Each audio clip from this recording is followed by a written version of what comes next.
Next few hours, You are not going to believe the company. This company. You're going to bankrupt your mama's company? At least I have the radio to keep me company. On 93.5 and 107.5, The Fan. To get to news from both sides of the professional ledger here in Indianapolis between the Colts and the Pacers that we will update you on, and including two things that really have come out within the last hour. But on this Tuesday, I'd like to begin, if I could, with the following. And my name is Jake Query. By the way, thank you for listening to Query and Company here on 93.5, 107.5, The Fan. Eddie Garrison and Jimmy Cook, the other two voices that you hear on this program. It was just under 24 hours ago when we were on the air here in Indianapolis on this radio station, when we were informed that there would be a company-wide announcement that, of course, we were not able to tune into because we were on the air.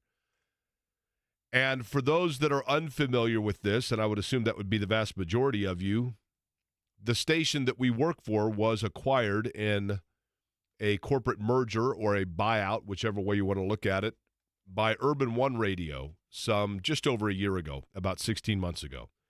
And as a result of that, that meant that those of us that worked at B105.7, Hank FM, WIBC, and The Fan were merging with the Indianapolis Urban One radio stations and becoming an even larger family with more colleagues. And whenever that happens and you have two buildings that are merging into one, obviously it means that you have a lot of different personalities and people that are integrating and getting to know one another and figuring out who's who and who does what. And that's a long process. It goes without saying. Very shortly after that merger took place, my friend, Emily Longnecker, a dear friend of mine who works at Channel 13, called me one day and said, "Hey, what are you doing on this Friday?" And I said, "I don't think I'm doing anything in the morning time. What's going on?" And she said, "Well, my friend Jerry Wade does a Friday dance party and wants to know if you want to come out." Or Emily wanted to know if I would want to come out. And I said, "Okay, where is this?" And she said, "On the east side at Quality Life Adult Day Center. This is a place for senior citizens or people that, are in a situation, whether it be physical limitation or people with intellectual disabilities or just, those that need a place to go over the course of the day. They go to the Quality Life Adult Center. They do fabulous work on the east side." And so I said, "Yeah, sure, I'll go. What exactly is it?" "It's just a dance party." So I went, and Jerry Wade was the DJ. And I don't know Jerry Wade well. I didn't know him at all until that day. And I walked in, and Jerry Wade, knowing that we had just become coworkers, acted as though I had been a brother and a colleague to him for 30 years. I, in fact, was not. But more importantly, what I saw was that Jerry Wade brought a sunshine, an electricity, an energy, a belief, and a purpose for all of those people at Quality Life Adult Center in that 1-hour dance party. He knew all of their names, the adults that were there, whether they were regulars or whether they just came once a week. He knew what music they liked. He knew what dance they'd been working on, and he made every one of them feel special. And I sat and watched it and was mesmerized by the connection that this guy had with everybody there. And I knew of Jerry Wade and knew of his name because he was synonymous with radio, and in particular with radio amongst the urban community in Indianapolis for some 4 decades. Over the course of the years in doing a number of, the Quiet Storm with the Loverman Jerry Wade was a staple in Indianapolis radio. But what was most important, I think, to see was that there are a lot of people that get into media and get into television and radio to elevate themselves, to profile themselves, to spotlight themselves. And then there are those that get in it because they feel that it is a means to spotlight others. And that was Jerry Wade. Again, I did not know him well, and I'm not pretending to say that I did, but he was one of those people that the gift that he gave towards his fellow people was one that you didn't have to know him well to immediately be able to recognize it. And Jerry did that for those folks at Quality Life Adult Center, and for somebody who grew up in Indianapolis, he did what I believe to be the master execution of the gift and the privilege that we within this profession have, and that was that he utilized his microphone to be that as a microphone for a group of people in Indianapolis and for an entire city whose voices needed to be heard. And Jerry passed away. That announcement came yesterday internally within our company in that meeting that I talked about some 23 hours ago. And I know for so many people in this building, for so many people that enjoyed listening to him on the radio, but most importantly, for so many people that he never truly knew, but truly knew him, and as a result, that meant that they were all collectively friends that he gave purpose towards. We offer our condolences today, and we offer a thank you for the master craft of this profession that was executed by Jerry Wade towards giving continued purpose as to what broadcasting is and should be all about. He will be very, very missed in the city of Indianapolis, a city in which he served so well. So with that, on this Tuesday, we have a lot to talk about, including the news that Jim Irsay, the owner of the Indianapolis Colts, is in a release from the Colts themselves. Jim Irsay is battling an upper respiratory illness that he is hospitalized for, and as a result of that will not be able to make his latest Jim Irsay Experience concert, which I believe, one of you two guys tell me correct, was within the next week in Los Angeles, correct? I thought it was this weekend. It says this week in Los Angeles in the statement. The following statement from the Colts, quote, Jim Irsay is currently being treated for a severe respiratory illness. While this unfortunately means he won't be able to perform with his band this week in Los Angeles, he is receiving excellent care and looks forward to returning to the stage as soon as possible. We'll have no additional information at this time, and we ask that you respect the privacy of Jim and his family as he recovers, end quote.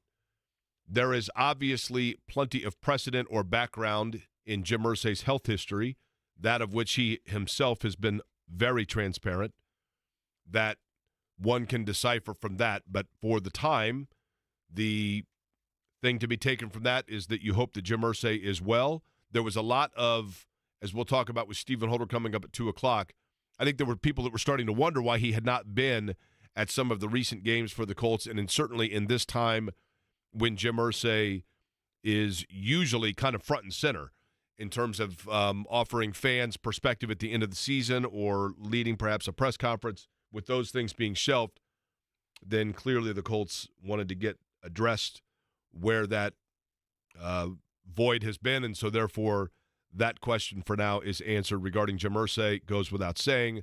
I know that all Colts fans wish the best for a healthy recovery for Jim Irsay. Also the best for health for Tyrese Haliburton, as that was really the big story last night. Going into today, you would have guessed that would have been the biggest story, of course, of the sports day. Haliburton last night slipped. Tony East actually had an interesting tweet in the game last night with the Boston Celtics where Tyrese Haliburton had slipped on the floor, and Tony East had pointed that out and said Tyrese Haliburton just slipped and seems very unhappy with the floor. I think Porzingis at one point slipped in a similar area of the floor. But then later, Haliburton, just a really awkward – how would you describe it, Jimmy? Just a slide into the splits? Yeah, basically trying to stop your momentum, and instead your legs are out from under you going in a full-scale splits that you're not trying to do in that situation. And immediately when he goes down at Gainbridge Fieldhouse, I can't speak for all Pacers fans. I can just speak for myself. You could hear a pin drop within that building, and it's hard for your brain – not to go in overdrive of Oladipo, of Paul George, and of thinking of just franchise players. Clearly, it was worse for Oladipo than it was for Paul George. He winds up still having a great career, regardless of how you feel about the guy. But for Oladipo, kind of the last straw that really derails his career from a health standpoint. In this situation, it's hard to not let your mind race as he's picked up, as there's a towel over his head.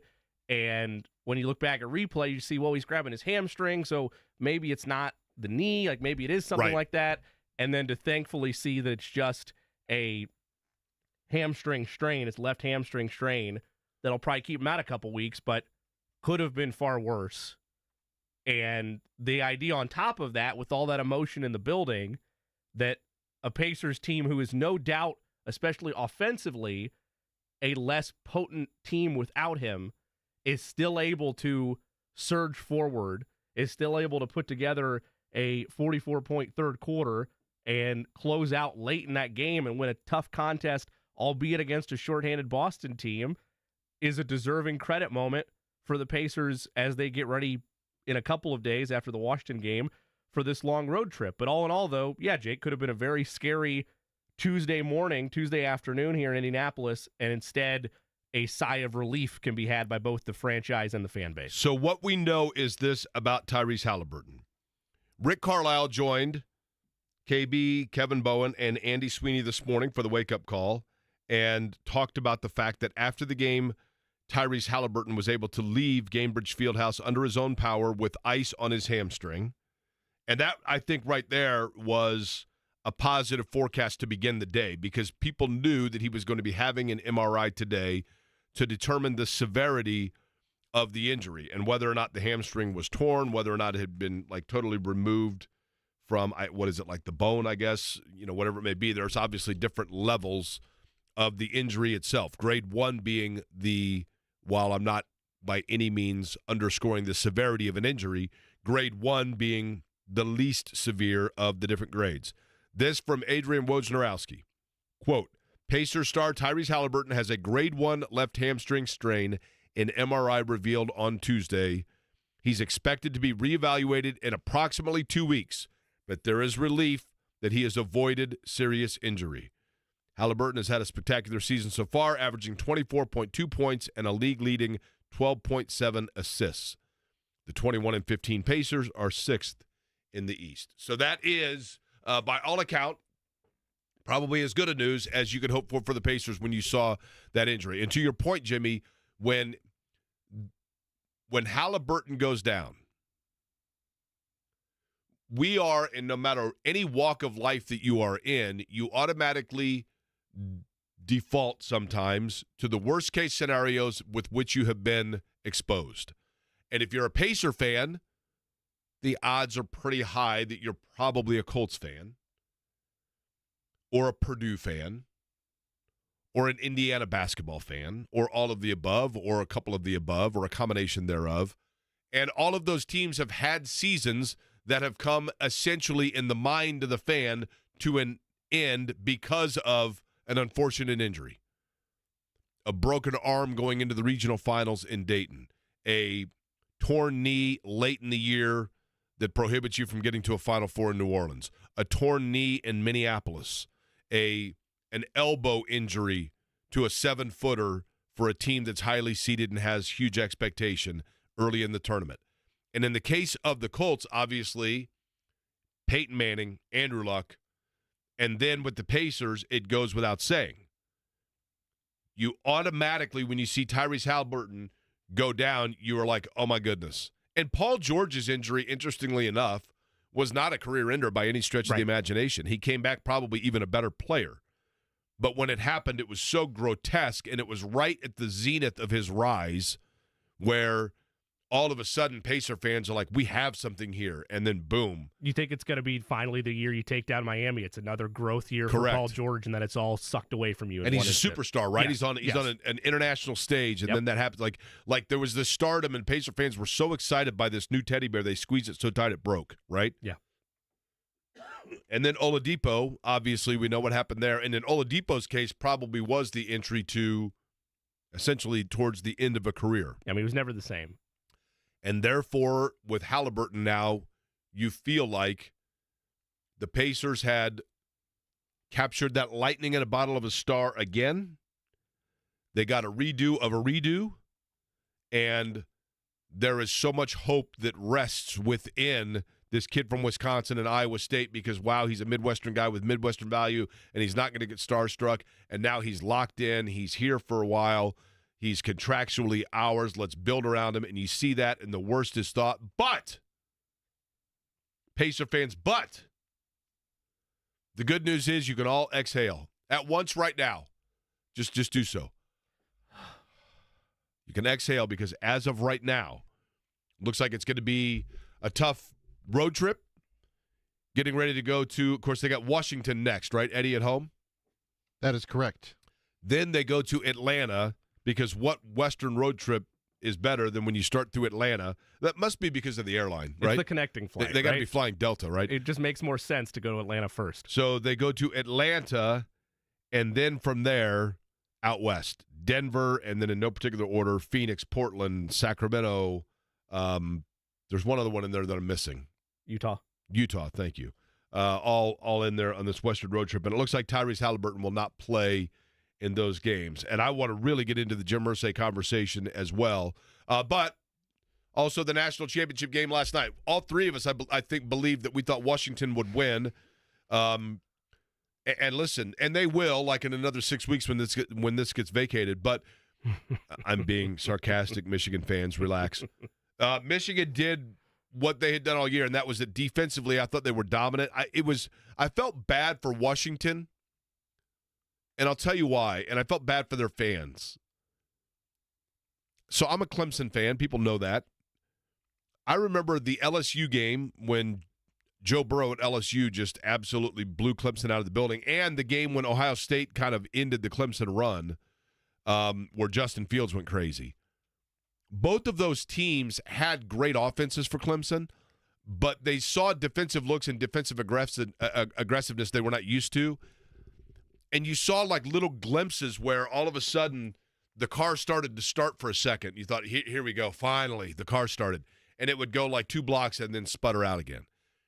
And that's what Washington's offense felt like last night. I mean, Michael Penix is a dynamic player. He got throttled and thrashed around to the point where I think he was clearly hurt at the hurt at the end, right? But each time, I don't know, and I feel bad for him. I don't know who 73 is for Washington, but seemingly each time they had a potential momentum-gaining play, there was a penalty, and it was negated, and they just couldn't get anything uncorked. And they were hanging around far longer than they should have. Yeah, I mean, you look at, and you give credit to Washington's defense for that. In most cases, with the way that game script was flowing, when Penix throws that pick on the first drive of the second half, if Michigan scores a touchdown there, that's probably done, and they hold them to 3. And they kept holding them to field goals and gave them the chance to the point that it's a 1-score game going into the fourth, and all of a sudden you think, hey, Washington's going to have a chance to tie this thing, and we're going to have a real electric finish on our hands. And to your point, Jake, they just could never get out of their own way.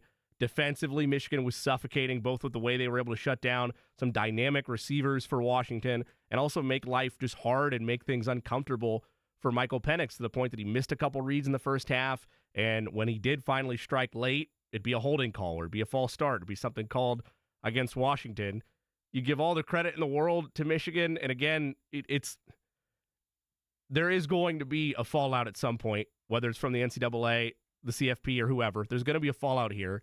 And I'm not going to take anything away from the athletes themselves because that's a talented group and they deserve the memories that came from it. But from a legacy standpoint, whether it's taken away at some point or not, that's the crowning achievement for Jim Harbaugh. And it had been a long time coming for them. And to some extent, regardless of how you fit on the Connor Stallions jokes and the sign stealing scandal and whatever, it's a long road still to get through, even if you did have a competitive advantage or however you viewpoint. And to shut down an offense like that the way they did for a full game, they deserve to be champions. How long will it last? I don't know, but they deserve it. Look, the sign stealing scandal, it's fun to make fun of. Yeah. But I'll be honest. Maybe this just shows that I'm part of the evolution of the non-scrupulous American culture. I still don't totally understand where you draw the line between that being really good advanced scouting and being non-scrupulous. Yeah. So you had a guy that was going to, now the fact that he was like posing as other teams' personnel to be on the sidelines is probably a little overstepping, but going in and being able to figure out what plays people are going to run based on what they're calling or what they're signaling for, I don't know how that's any different than looking at game tape and figuring out what they do based on scheme, but I joke around about it a lot.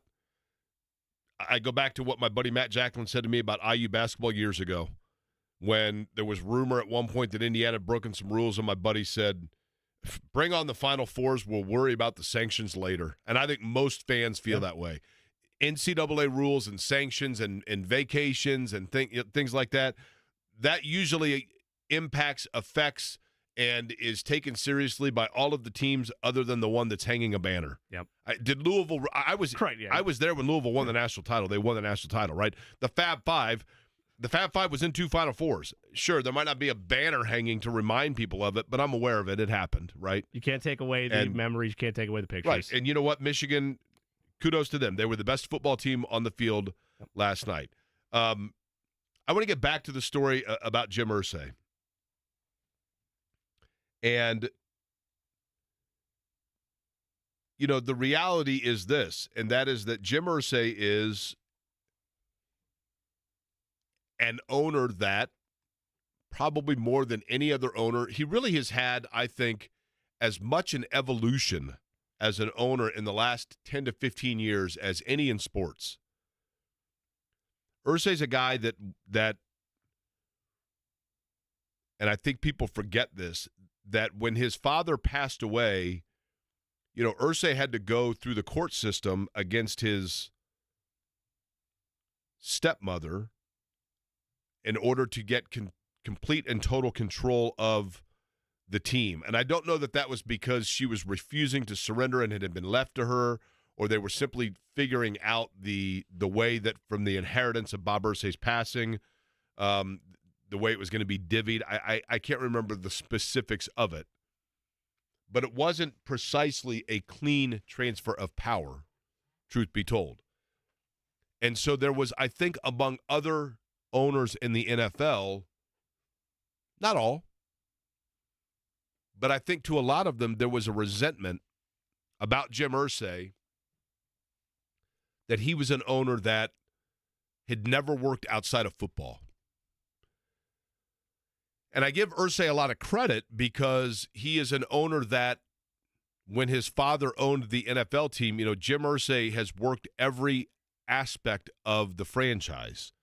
He worked as an equipment guy. He went and, you know, fought his way basically as a glorified walk-on in college at SMU. It wasn't like he just came out of the womb and it was like, here, son, you're the front office guy of the Indianapolis Colts.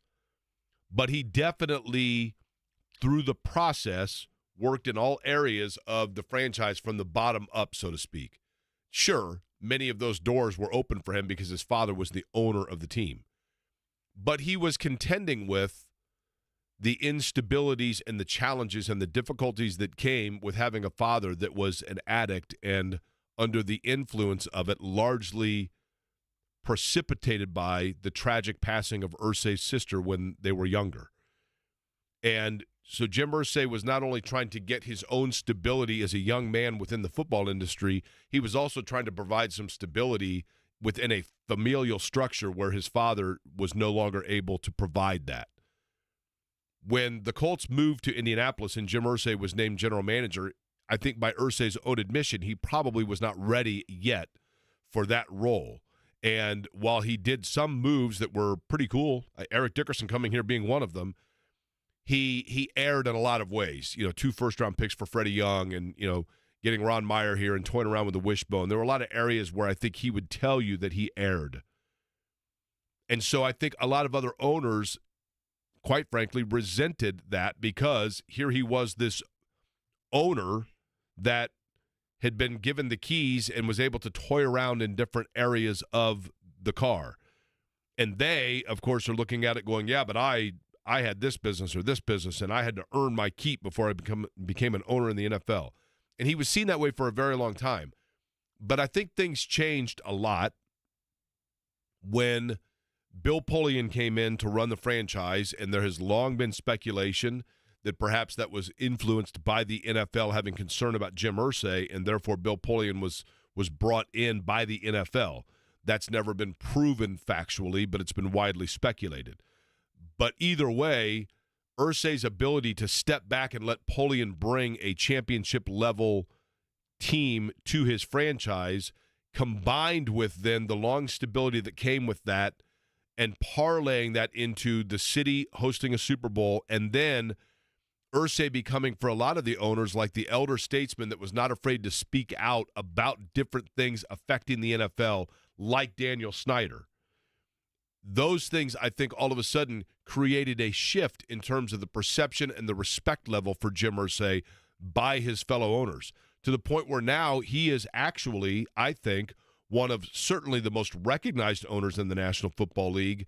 And while this seems to be the antithesis of the origin or the genesis of his ownership, the way he was viewed, I think he's one of the more respected amongst the other owners, and certainly one that other owners feel like they can lean on because he is, in their eyes, a long-standing, entrenched NFL football guy. If you look at a soundbite machine, or if you look at something that's going to get airtime on ESPN the last 2, 3, 4 years of a significant viewpoint weighing in on the NFL topic of the day, you mentioned Dan Snyder, inadvertently to some extent. I don't think he meant to draw up the type of ire that he did, but the running back negotiations last year on Twitter, like, those are sound bites that are going to run, not just because he's an owner, but when I look at owners around the league, like the top figure I think of that's always going to get headlines, it's always going to be in the news, is Jerry Jones, right? Like, Jerry Jones, I think, is the head of ownership in that league because of not only his tenure and, of course, the success that the Cowboys have, but because he's well respected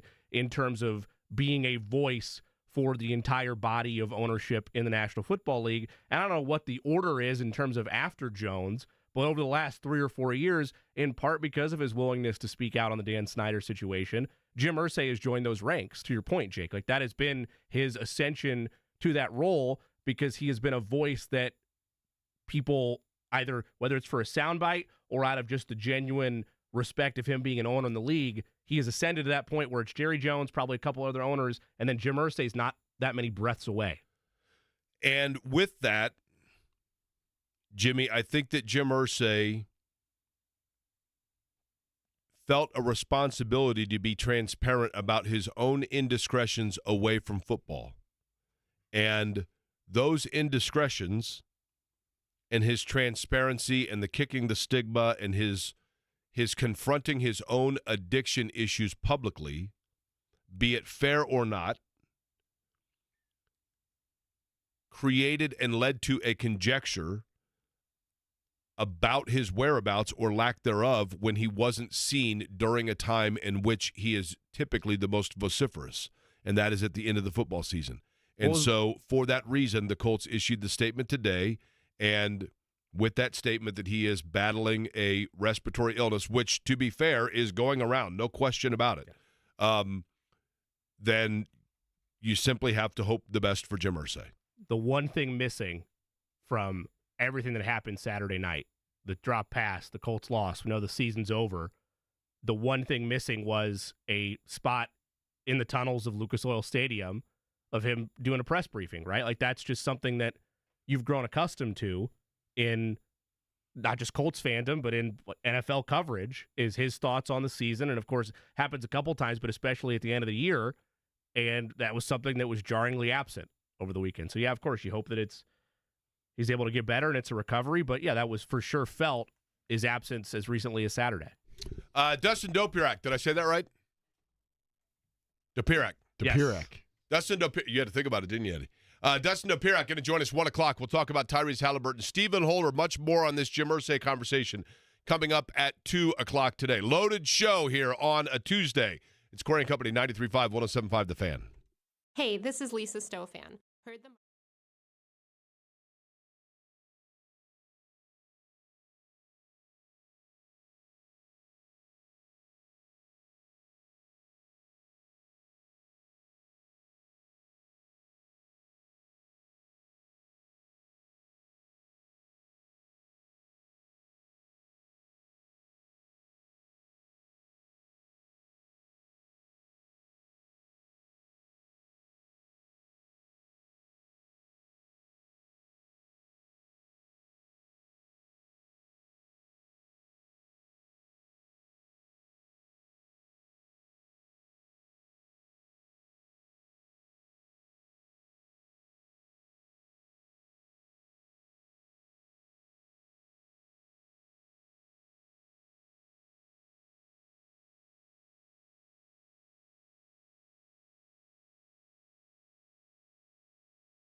revelation about this song, right?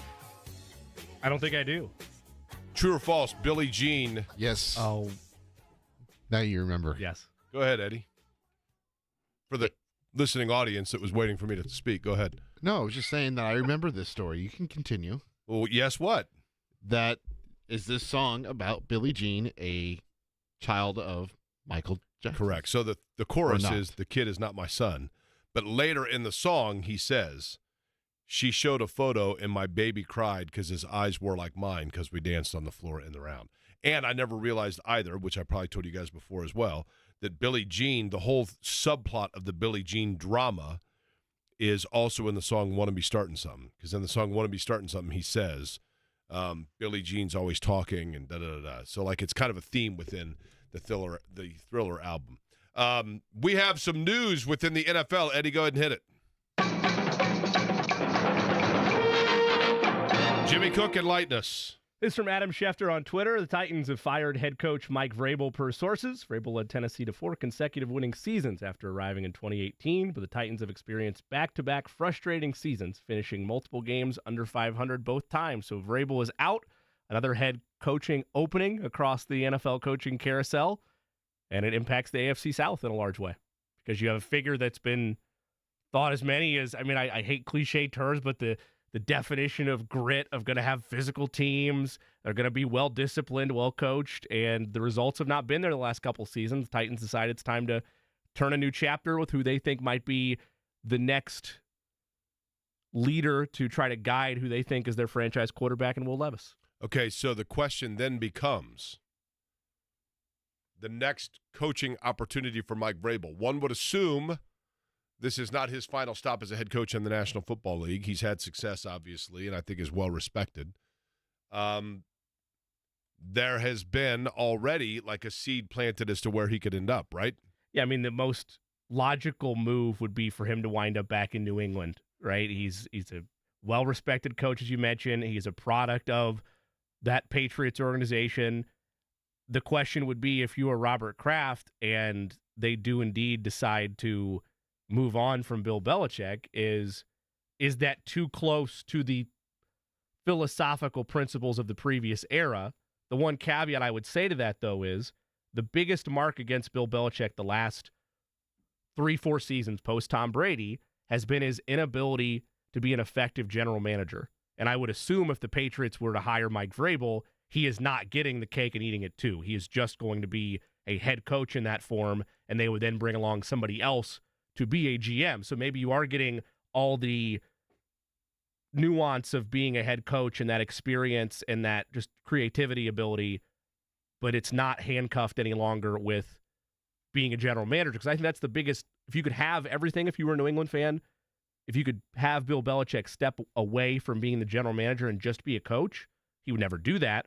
But I feel like that would be a good turn for where they're going.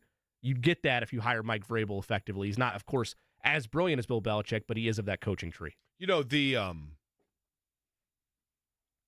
thing about Belichick, I know we mentioned this yesterday. There's no denying that he's a great coach, right? Yep. No denying it. One of the best of all time. But there are two kinds of coaches. There are coaches that can just walk into any room and like, maybe football and basketball are bad comparisons because it's, 50 guys versus 5 or 10. But there are certain coaches that you just know when they go in somewhere, you look at it and you go, they're going to be good in 2 years. That's all going to work out for them. It'll be fine. That guy instantly turns things around, right? And then there are other coaches that you look at and you say, they're going to be really good, but it's going to take some time. They got to build from the bottom up, right? Like Rick Pitino, everywhere he's gone in basketball, they're good right away. Kelvin Sampson, everywhere he's gone in basketball, they're really good, but not necessarily in the first year or two. He's got to instill and grow kind of his culture and get his guys. And Belichick feels to me like the second. Now, I could be wrong, and we don't have a whole lot of body of work by which to judge on this because he has basically been, as a head coach, he went somewhere and basically failed and then got a second lease on things. And in New England, it all worked out for him. But it didn't just happen like overnight. And even when he went through, and I'll give them credit for the fact that they had the ability to kind of, at certain positions, rotate players through. And so then you definitely felt like it was this system that he had. And I think there is a belief system that he creates for sure. But you need like the key cog in the wheel player. And clearly Tom Brady is generational at that, in that regard. And he was able to do it with a variety of different players or eras of players, but he always had the same cog in the wheel. My only thing with Belichick now, if he were to go elsewhere, is how long does it take him to rebuild an empire? And because how many years does he have left? And I don't mean living. I just mean to want to coach, right? Like there's a different energy that goes with being a head coach at 50 than being a head coach. Eddie, how old is Bill Belichick? Ooh, well, let me look. I'm going to guess I believe he's 70. I was going to say 71. The energy that is necessary, the time commitment that goes into it at 71, it's manageable at 45. And you forget the fact that, like, when he was first winning titles with the Patriots, he was in his early 50s. It's totally different. How old is he? 71. Yeah. So if he's going to go somewhere and it's going to take – and he says, well, I just guys, we'll look at some things and, give us 3 or 4 years. Well, he's going to be 75 then. I mean, come on. We're on to Cincinnati. Well, that's why. We're on to Cincinnati. That's right. That's why it makes – and, again, maybe they don't want him. Maybe if Harbaugh's available, that's the direction they want to go. But you always have with quarterbacks and coaches this chicken and the egg conversation, or the yin and the yang. Who's the real secret sauce there? Was it Phil Jackson or MJ? Was it Phil Jackson or Kobe and Shaq? You're having that right now in some respect with Andy Reid. Like, he was, by all accounts, a very talented, great offensive philosopher, a talented head coach, but you don't get the recognition until the winning comes along, and the winning comes along because you can implement that system or implement that offensive philosophy around the generational quarterback. Same thing happened with Belichick and Brady, and I'll contend that, unlike some, I don't view, well, Brady won in Tampa Bay, so therefore the argument's over, because Brady had the opportunity that Belichick does now to some extent, which is I can have a pick of the litter of where I want to go for 1 or 2 more years to try to compete for a championship here or there. And I'm going to go to Tampa Bay where there's all these weapons and they have a great defense, and I'm going to take them where they need to go. I'm going to be a culture shifter guy because I have that ability as a superstar, and we're going to go win a Super Bowl. And they did. To your point, though, Bill Belichick's much older. It's a far different timeline. The Chargers make all the sense in the world for me because I think they have it already in Herbert in terms of having a cog to build around. In that offensive slot, you're not chasing the quarterback every year. That said, assuming they don't give him all the GM responsibilities, going deeper in the weeds here on the Chargers, they don't have a ton of cap space. They have all their money tied into other places. I'm going to tell you why I strongly disagree. Okay. But do you agree with the fundamental concept that if he does go somewhere, it should be somewhere where a quarterback's already there based on how old he is? Yeah, for sure. Okay. But if I'm the Chargers, sure. Where do the Chargers play? SoFi Stadium in California. Biggest, glitziest, most gorgeous, like the Disney World, Jerry World, Taj Mahal, Mall of America of NFL stadiums, it's a bucket right? list stadium for sure, yes. The biggest and the baddest in the world. Glitz and glamour. Yep. What's the weather like in Los Angeles? Sunny. Sexy, sultry, sunny, laid back. The L.A. Chargers, even though they're the second fiddle, the L.A. Chargers are the Park Place to Boardwalk of the L.A. football franchises. The Rams are the franchise, the Chargers are the secondary. That's the San Diego Chargers to most people. Correct. Right? But the Chargers themselves, the Chargers know, and they've always known, that now that they're in, even when they were the San Diego Chargers, and even when they were the San Diego Chargers and L.A. didn't have a team, they were the second fiddle of Southern California, and they knew it. They've always known that. The Chargers are ready to be big-time players. That's why they left San Diego to go to L.A., to go to SoFi Stadium. They've got sexy, cool colors now. They did away with the old Dan Fouts navy blue, and now they go with the pretty royal blue and the yellow helmets and everything else. Just accents each other in such a way. And Justin Herbert is a West Coast guy that has a big arm, and he's athletic, and he can run. And Mike Williams is a big-time playmaking receiver, and they play with a little bit of speed and flash and glitz.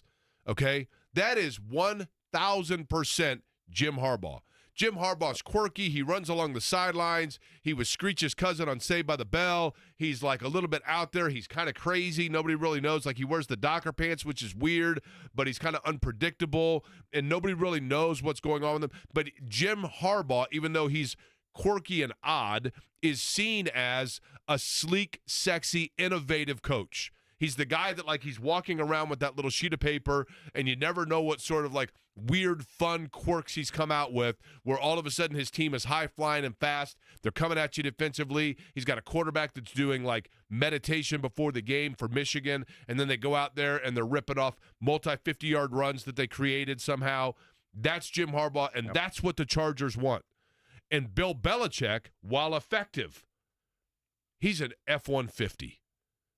He's gritty and tough, and just through all circumstances, he's going to end up getting the job done for you. But there's not going to be anything glitzy and glamorous that comes about with any of it. And that just doesn't fit, I don't think. Now, he can win. I mean, I know he can win, right? But the Chargers want to win now. Right. There are certain franchises that want to win the press conference. And then there are other franchises that want to win the conference. The Chargers want to win the press conference. Sure. The Titans or the Patriots, if that opens up, the Falcons maybe, they want to win the conference. They want a coach that's going to win for them. The Chargers, man, L.A., you know the difference between L.A. and Indianapolis, as I've told you before, Jimmy? I mean, is there just one? There's a million different differences, okay. But the one I told you about is in L.A. in the summertime, it's 72 degrees, about 72, right? Sure. Indianapolis in the summertime, it's like 90. Right now in January, Indianapolis, 37 degrees. L.A., about 72. Indianapolis, 1.5 million authentic people. L.A., about 72. L.A.'s all about look and glitz and glamour, and that's why Harbaugh's perfect for there. He can coach. To clarify, he can coach. I did put that clarifier in the beginning that if I'm the Chargers, it's either Harbaugh or Belichick. And yesterday when we talked about it, I agreed with you that, yeah, Harbaugh makes a ton of sense to go there.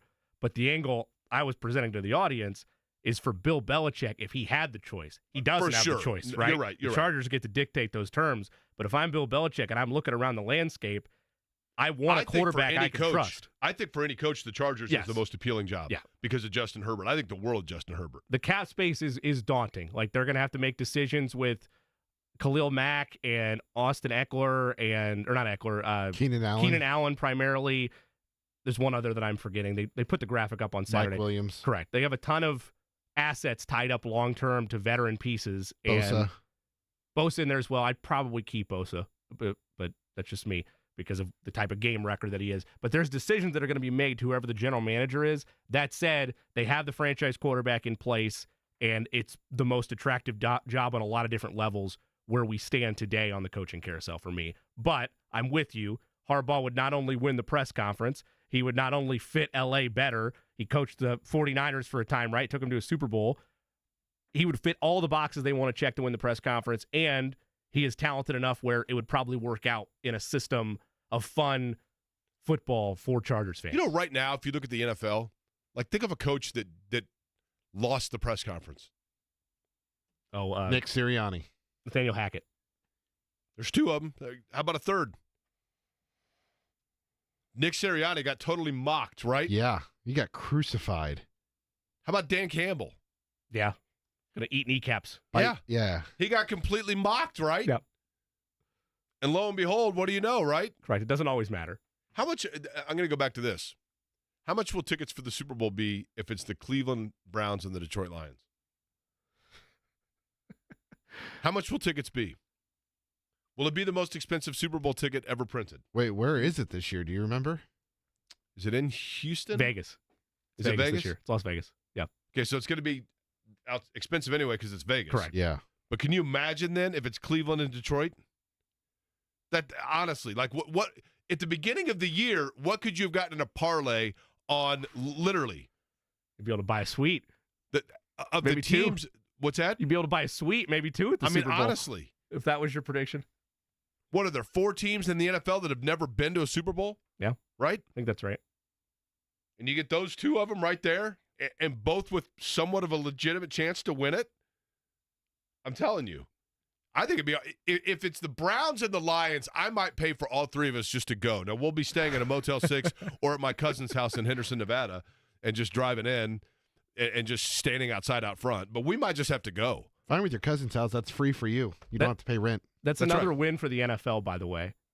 That's the only sport where you could have that conversation of Cleveland and Detroit being in your final game. No question. They're still being buzzed and For intrigued that about matter, it. Buffalo. I know Buffalo's been to 4 of them, but if Buffalo gets in, Buffalo, Detroit would be cool, right? Yeah. We'll see. Dustin going to join us 1 o'clock. Hey, it's AMV, and I don't know about you, but this winter weather is all.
Big news about Tyrese Haliburton. We'll go over that with Dustin Dopirak. Get it? Nailed it. Yes. You're getting better. He'll join us here in just a couple minutes. Quick news from you guys, or a question for you guys. You've been playing that little soccer video game lately? Rocket League. Not lately. Speaking of which, you want to play tonight, Jimmy? Perhaps. Get back to you. All right. Isn't it your anniversary coming up, Eddie? Tomorrow. So it's your So it's gotta anniversary, be and nice. for your anniversary, you're taking your girlfriend to the Pacer game? It was her idea. I swear. Now, wait a minute. If I may. So your job is to produce the Indiana Pacer radio broadcasts. Yes. Which you do a wonderful job doing. Thank you. You're And welcome. so to alleviate you from your daily responsibilities as the producer of the Indiana Pacer broadcasts, Yeah. when you decide to take a day off for your girlfriend, Yep. for your anniversary, Yep. she decides that what you would want to do is, in fact, go to the Indiana Pacer game. Well, we came to the decision that we're going to try something new for dinner downtown. Haven't decided what that is yet. And then she was like, if we're going downtown, you just want to go to the Pacer game tomorrow night. I was like, I mean, I guess, is that what you want to do? She goes, yeah, sounds fun. I was like, okay. Okay. Now, this means that when you get married, that apparently Jimmy's wife will sign off for you to have the okay to wear a Pacers ring on the ring finger. Way to bring that 82 full times, circle. right? Okay, so you guys play this little soccer video game where you drive cars and play soccer. Indeed. So within your younger demographic, how big, maybe not because it's been away for a while now, but IndyCar, by the way, signing a multi-year licensing agreement to once again return to iRacing. That is or is not within the wheel. Neither one of you guys did that even move the needle. It didn't do anything for me, no. Did you ever play iRacing? I had not. I've always been I've seen videos of it. I've been intrigued by it, but never done it, no. Same. I think it's because it's been away for a few years, right? Like probably. Don't you need a full setup in order to play? That's you a need simulator, wheel right? and everything. It's a simulator, Yeah. Yeah. No, I don't know that you need the full simulator. I think it probably helps, but I think you can do it with just I think the problem that I've always had with, I can't speak for iRacing because I've never done that, but even some of the karting stuff, I've gone to some of the different go-kart tracks. Sure. And you think it'd be fun, except for that you go out there and you realize that everybody else is out there because they think that actually they're going to get discovered and play and race at Monaco. And you're like, yeah, I'm just here to drive around a golf cart because it looks fun. Yeah. And you get these people that are super into it and getting in fights and stuff because it's like playing pickup basketball and you get the guy you're like, dude, Marty Blake's not walking through that door, right? And you get the guy that's super competitive about it and is still convinced that he'd be in the NBA, but coach screwed him his JV year, and it's okay. I'm just trying to go on a drive, have some fun. Yeah, I mean, come on. So other than the soccer video game that you guys play, what's the most what is the hottest game out there? Right now, I mean, there's a lot of people that play Call of Duty. There's a lot of people that play Fortnite. Fortnite's still a thing? I mean, it's ebbs and flows, but yes. Okay. And then when you play Fortnite, do you get to know people from that you've never met before and play with them routinely, or is it just you play with a different group every time you log in? Usually it's with some friends, right? I'm texting Eddie, hey, you want to play tonight? And then maybe one of Eddie's friends joins us or one of my friends joins us, that kind of thing. Now you can go in blindly, and if you want to play, with another person, they can give you somebody. That's what I mean. Have you ever done that and then been no? Are there people out there that are oh yeah, my friend in Utah, and you're like, what do you mean? Well, I don't know him, but he's my teammate and such. Yes, and such. there are people that exist in that capacity. I have a friend who has someone that is, I think, in Australia that plays the game. You have a real friend or an imaginary? Yes, online a friend? real friend, Jake. That is not Alec. Okay, and then the Australian friend. Now that's tough because you got a huge time difference there. Yeah. How about my buddy Michael from Australia, my Australian Pacer fan that I met at Pacer game years ago and then toured him around and whatever else. He is on his way right now. 5 Pacer fans. They left this morning to fly to Denver, and they're going to the entire Pacers West Coast trip. Wow. Okay? That's exciting. 5 of them. This is the 3rd time they've been to the States to see the Pacers play. The first time was when I serendipitously was sitting right behind him, and I noticed his accent, and we became buddies. And then he spotted for me. He brought all the Australians for the 500, and so he came to the Indy 500 in May. So now he's back. He's flying. He's going to Denver. They're going to the whole gauntlet, right? That's awesome. And good news for you boys. Okay. Good news for you boys.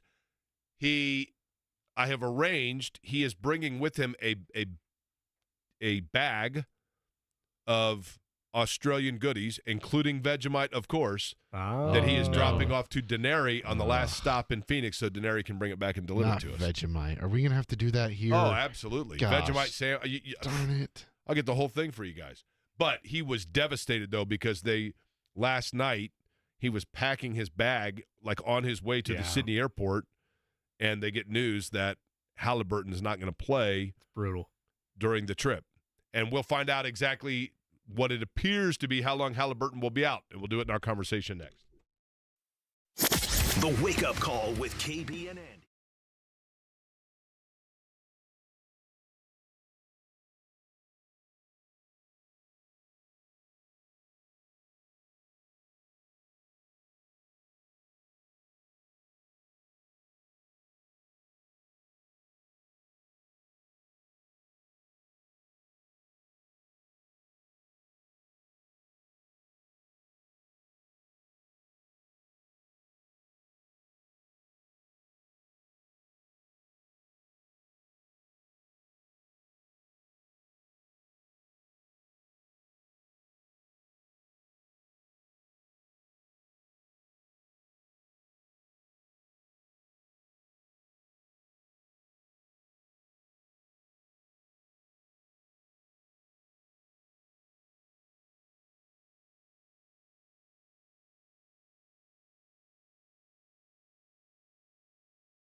not going to lie to you. I'm a fan of this song. And it was voted by Billboard magazine readers, I believe, as the worst song of the 80s. And I like it. Oh, I do too. Especially when the guy does the traffic report in the middle of the song. How can you not like it? I mean, come on. But, you know, Marconi plays it. Marconi plays the Mamba. Isn't that what he says? I think I'll have to double check on the lyrics. I don't know if this is a white-winged dove situation. That's right. Very possibly. Dustin Dopirak was there last night as the Indiana Pacers defeated the Boston Celtics. That was the secondary story to the fact that Tyrese Haliburton left the game being carried off the floor by his teammates. Rick Carlisle telling Kevin and Andy this morning that eventually Haliburton was able to walk out of the field house with ice on his hamstring, but under his own power. MRI today. Dustin, we'll let you go ahead and let our listeners know what it appears as though the MRI told the Indiana Pacers in regards to Tyrese Haliburton's hamstring. Yeah, so sources say grade 1 strain, which is obviously the lowest caliber of strain. Basically, it's sort of the best news for the Pacers. So he's going to be reevaluated in 2 weeks. So that's going to be after their upcoming, I think, 6 games in 9 days or 10 days. Road trip where they're going to start in Atlanta and then they're going to head out west and go Denver, Utah, Sacramento, Portland, Phoenix, and then come back after that. So basically, he'll be reevaluated after that. So you're going to miss at least 7 games, but could have been a lot worse. Could have been a heck of a lot worse. Obviously, when you see a guy getting carried off that far, I mean, he is just. I mean, you rewatch the video. I mean, he is just. James Johnson is carrying him like a child, which obviously reminds you of just how strong James Johnson is. But he, it didn't look good, obviously, certainly in that period. Certainly Haliburton was reacting to it very emotionally. That's why the towel was on his head. So to come through that and find at this point to be, a 2-week-ish sort of injury, obviously is great news for the Pacers considering what it could have been. Obviously, you don't know it's definitely just going to be 2 weeks. Obviously, last year, when he had the elbow sprain right around this time, I think it was probably on a similar time frame and ended up being a little bit longer, a couple more games, I think, beyond what the minimum was for him to kind of get trained back up, and then he had to play with the brace kind of on his elbow that messed him up for a couple of games. So I think you're probably ultimately looking at a similar time frame, which makes it makes it a significant loss. I mean, obviously that's tough to lose. The guy who's definitely been their best player, who's been their closer, who just has so many things run through. But on the flip side, I think they're better built for it to handle it than they were a year ago. And again, it's a much shorter timeline to lose them than what you thought it might have been. It's certainly much, much better than the worst case scenario. Dustin, I know you mentioned this in your piece, Dustin Dopirak, Pacers beat writer. You can find his work and this article on IndyStar.com, and you touched on it a little bit there, but a year ago they lose 9 of 10 games when Haliburton's out. Different injury, of course, elbow sprain, bone contusion on the left knee, but they were never really the same team, nor was he when he came back, even, as you highlight, losing 17 of 20.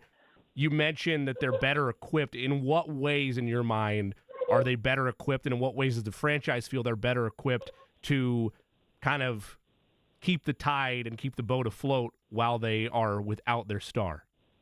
I mean, depth is a really big piece.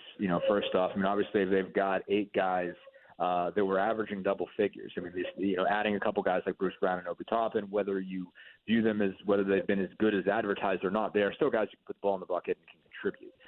And so they've played really 11 rotation guys who have got that many minutes. They've got that many guys that they trust to get out there, from Haliburton to Isaiah Jackson on the low end of that, TJ McConnell, and those guys have all made pretty significant contributions. So you don't have to throw anybody in there, with this injury that hasn't been playing. And I think even early on in that stretch when Haliburton was missing time last year, I think Miles Turner was also hurt. He had his back lock up, I think, right before that Knicks game. So I think the next one he was still out. They had to play Terry Taylor.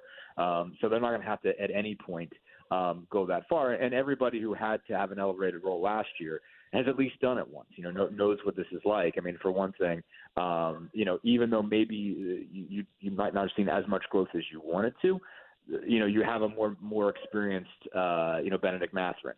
He didn't have a very good stretch last year, when he was asked to kind of take on a bigger role And I think that was the first stretch where he started at all last season, and he was removed from the lineup pretty quickly because he was struggling in that case. I think he's better equipped. Whether they start him or whether they just keep giving him big minutes and big opportunities to score, he's better equipped for that. A guy like Aaron Nesmith, I think, is more ready to take on a bigger scoring role if he has to. And Andrew Nemhard has been in this position certainly before. If he has to start at point guard, if he doesn't, you obviously have a guy like Bruce Brown that can do it, who's won a title. You just have a lot more options, and it just seems like, there's a style of play seems more ingrained. They're also defending better lately. There's the selflessness, the ball movement. It just seems to really work well, and the fact that they were able to summon that good of a performance last night, on the heels of him being injured and come out and have a 44-point third quarter. Some of that's obviously adrenaline, but a lot of it is also execution. They did a really good job of sticking to, the game plan, playing every bit as fast and not backing down. Jaylen Brown was even really impressed. He was just like, those guys they really ramped up in the third quarter. You lose a guy like Haliburton, and you think they'd be a little bit dazed, and they were actually coming at you harder. So I think all of those elements come into it. They're just better built, more depth, more guys that they can trust, and guys that are just further along and more experienced in the situation that they should be better. That's not to say that they won't lose some games, and they'll probably lose at least one or two games that you would look at and say, well, that's a game you win if you have Haliburton. But I think they're at least, well off enough that the bottom doesn't fall out. Do the Pacers play up and play down? And by that, Dustin, we see this with teams that, they seemingly obviously elevate their game, from Milwaukee, Boston, but then at the same time turn around and lose to Washington. Is that part of being a young team, of the understanding of being able to buckle down night in and night out, as opposed to just when everything's juiced up? Yeah, 100%. That's literally what Tyrese Haliburton's answer was when I asked him why they lost to Washington in Washington. It was basically that's an issue. It's still a young team and is not fully understanding how to get up for games like that. And part of that was also drain. Because they were towards the end of a long road trip that had become longer because of Las Vegas. There was just that whole entire adjustment of coming off that tournament, and they didn't just take that one nearly as seriously. And that was pretty much what you just said, is more or less word for word Tyrese Haliburton's answer. It's just a young team realizing that you can't just get yourself amped up to play Boston and Milwaukee. You have to understand and believe that all of these teams, no matter how bad their record is, have guys who can beat you. Everybody's got guys who are All-Americans. Everybody's got guys who are lottery picks. Guys that make millions and millions of dollars to play basketball. Even the worst teams have those guys. So you're not walking over anybody. It's not like college where you get somebody who's a guarantee game and that guy didn't have a single mid-major offer. Everybody in the NBA is good, so everybody in the NBA can beat you. And they literally say that sentence out loud all the time, and they've been burned over that all the time over the last couple of years, and to some extent it still hasn't sunk in. But I think it's starting to. I think you've seen a little bit of change in mindset over the last couple of weeks, and then obviously if they're going to be playing without Haliburton, they are aware that they're the team that everybody's going to be looking at and expecting them to falter because they don't have a second guy. They have some really, really talented players, but they don't have a second guy that's anywhere near his level at this point in terms of degree to which they're established.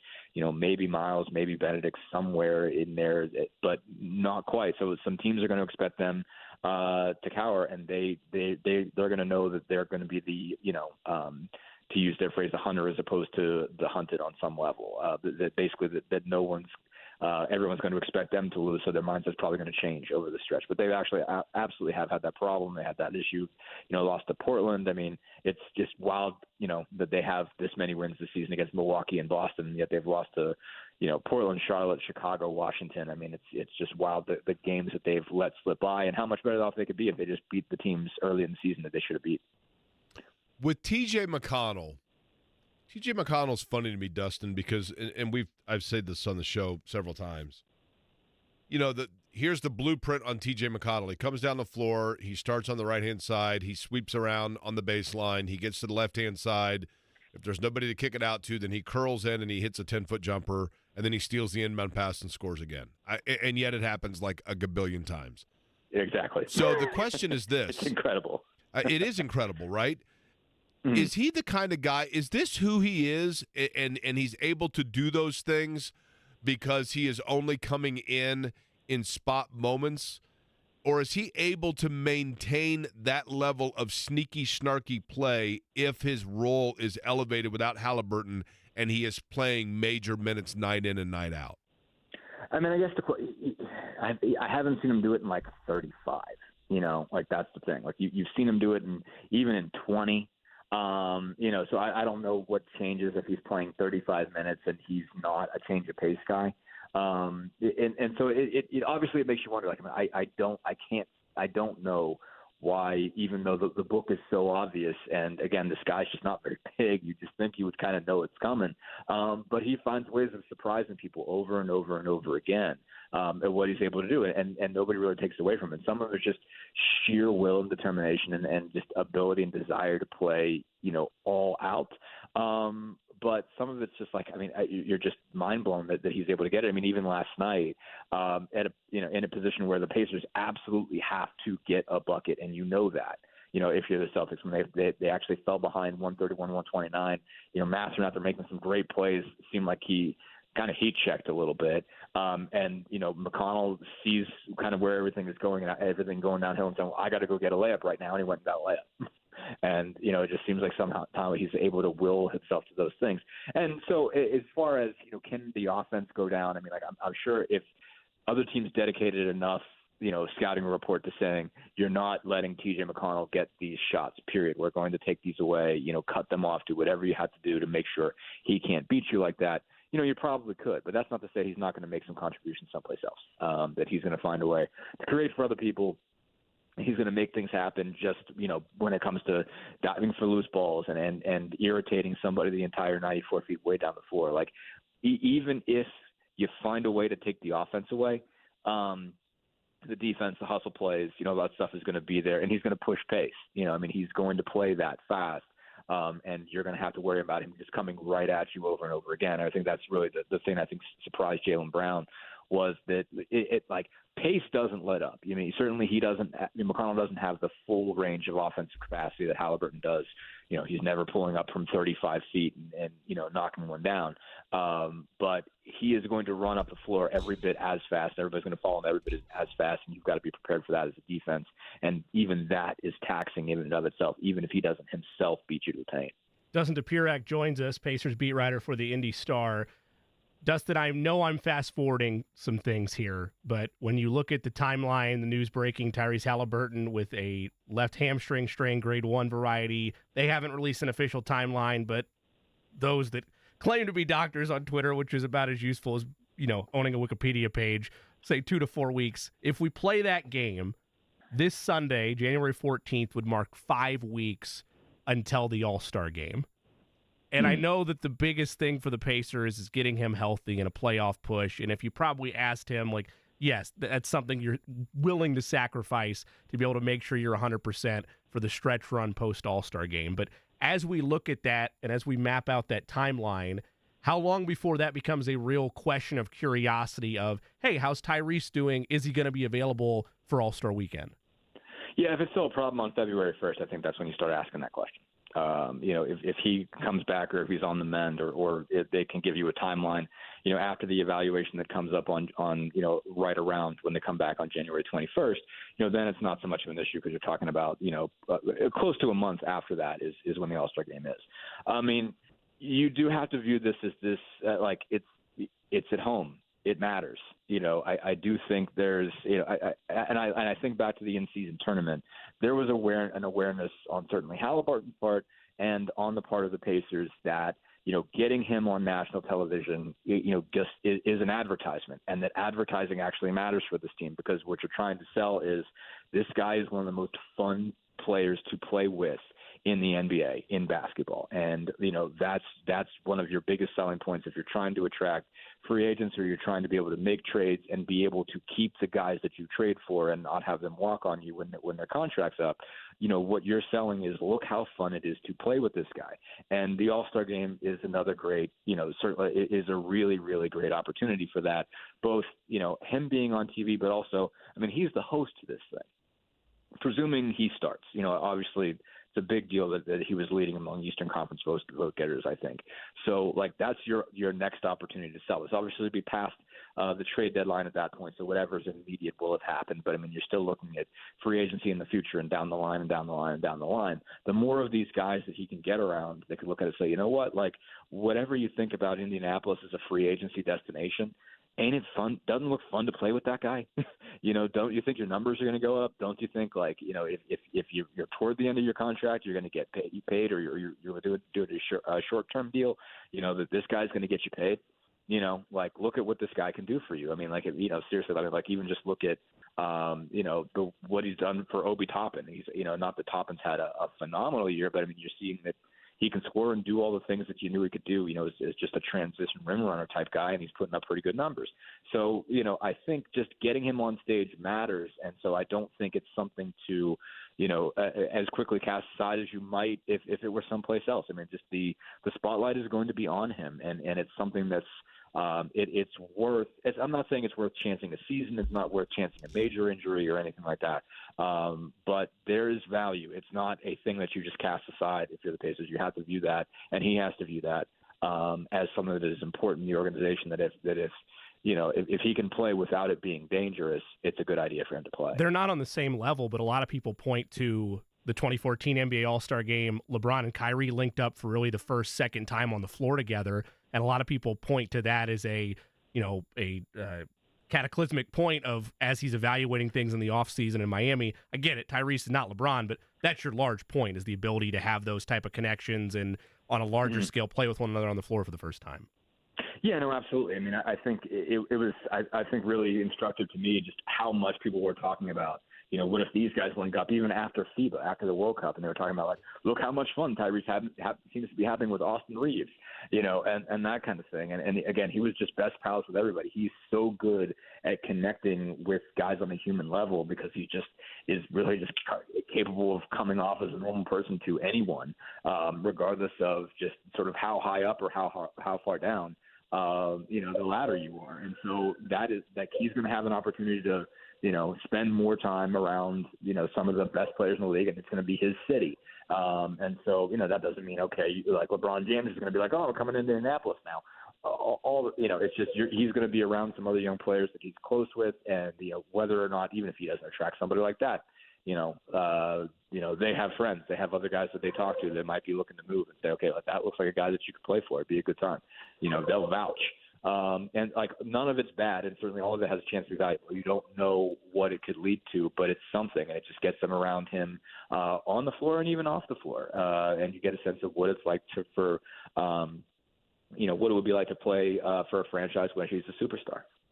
Dustin, just out of curiosity, are you currently covering the Iditarod? No, Maxine has a lot of thoughts about what's going on. Maxine? In the street okay, today. and I don't. Have we met Maxine before? We have met Maxine several times. You have, at least on several iterations of your show. Maxine has made. Maxine is how. Maxine is how old? My apologies for asking again.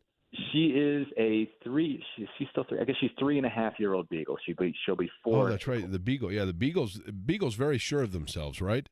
Oh boy, howdy are they? Yeah, she is under the impression that she is the queen of Parker Avenue, and that everybody must listen to whatever it is, all of her rules. Well, she probably is the queen of violating the rules today. Maxine's a sweet girl, right? Now, she is. Now, Dustin, do you have a dog voice? For her, I kind of do, but I'm not. Of course, because you're not a sociopath, right? Is it right? Exactly. Hello, baby. Hello, baby. Like that? Is it like that?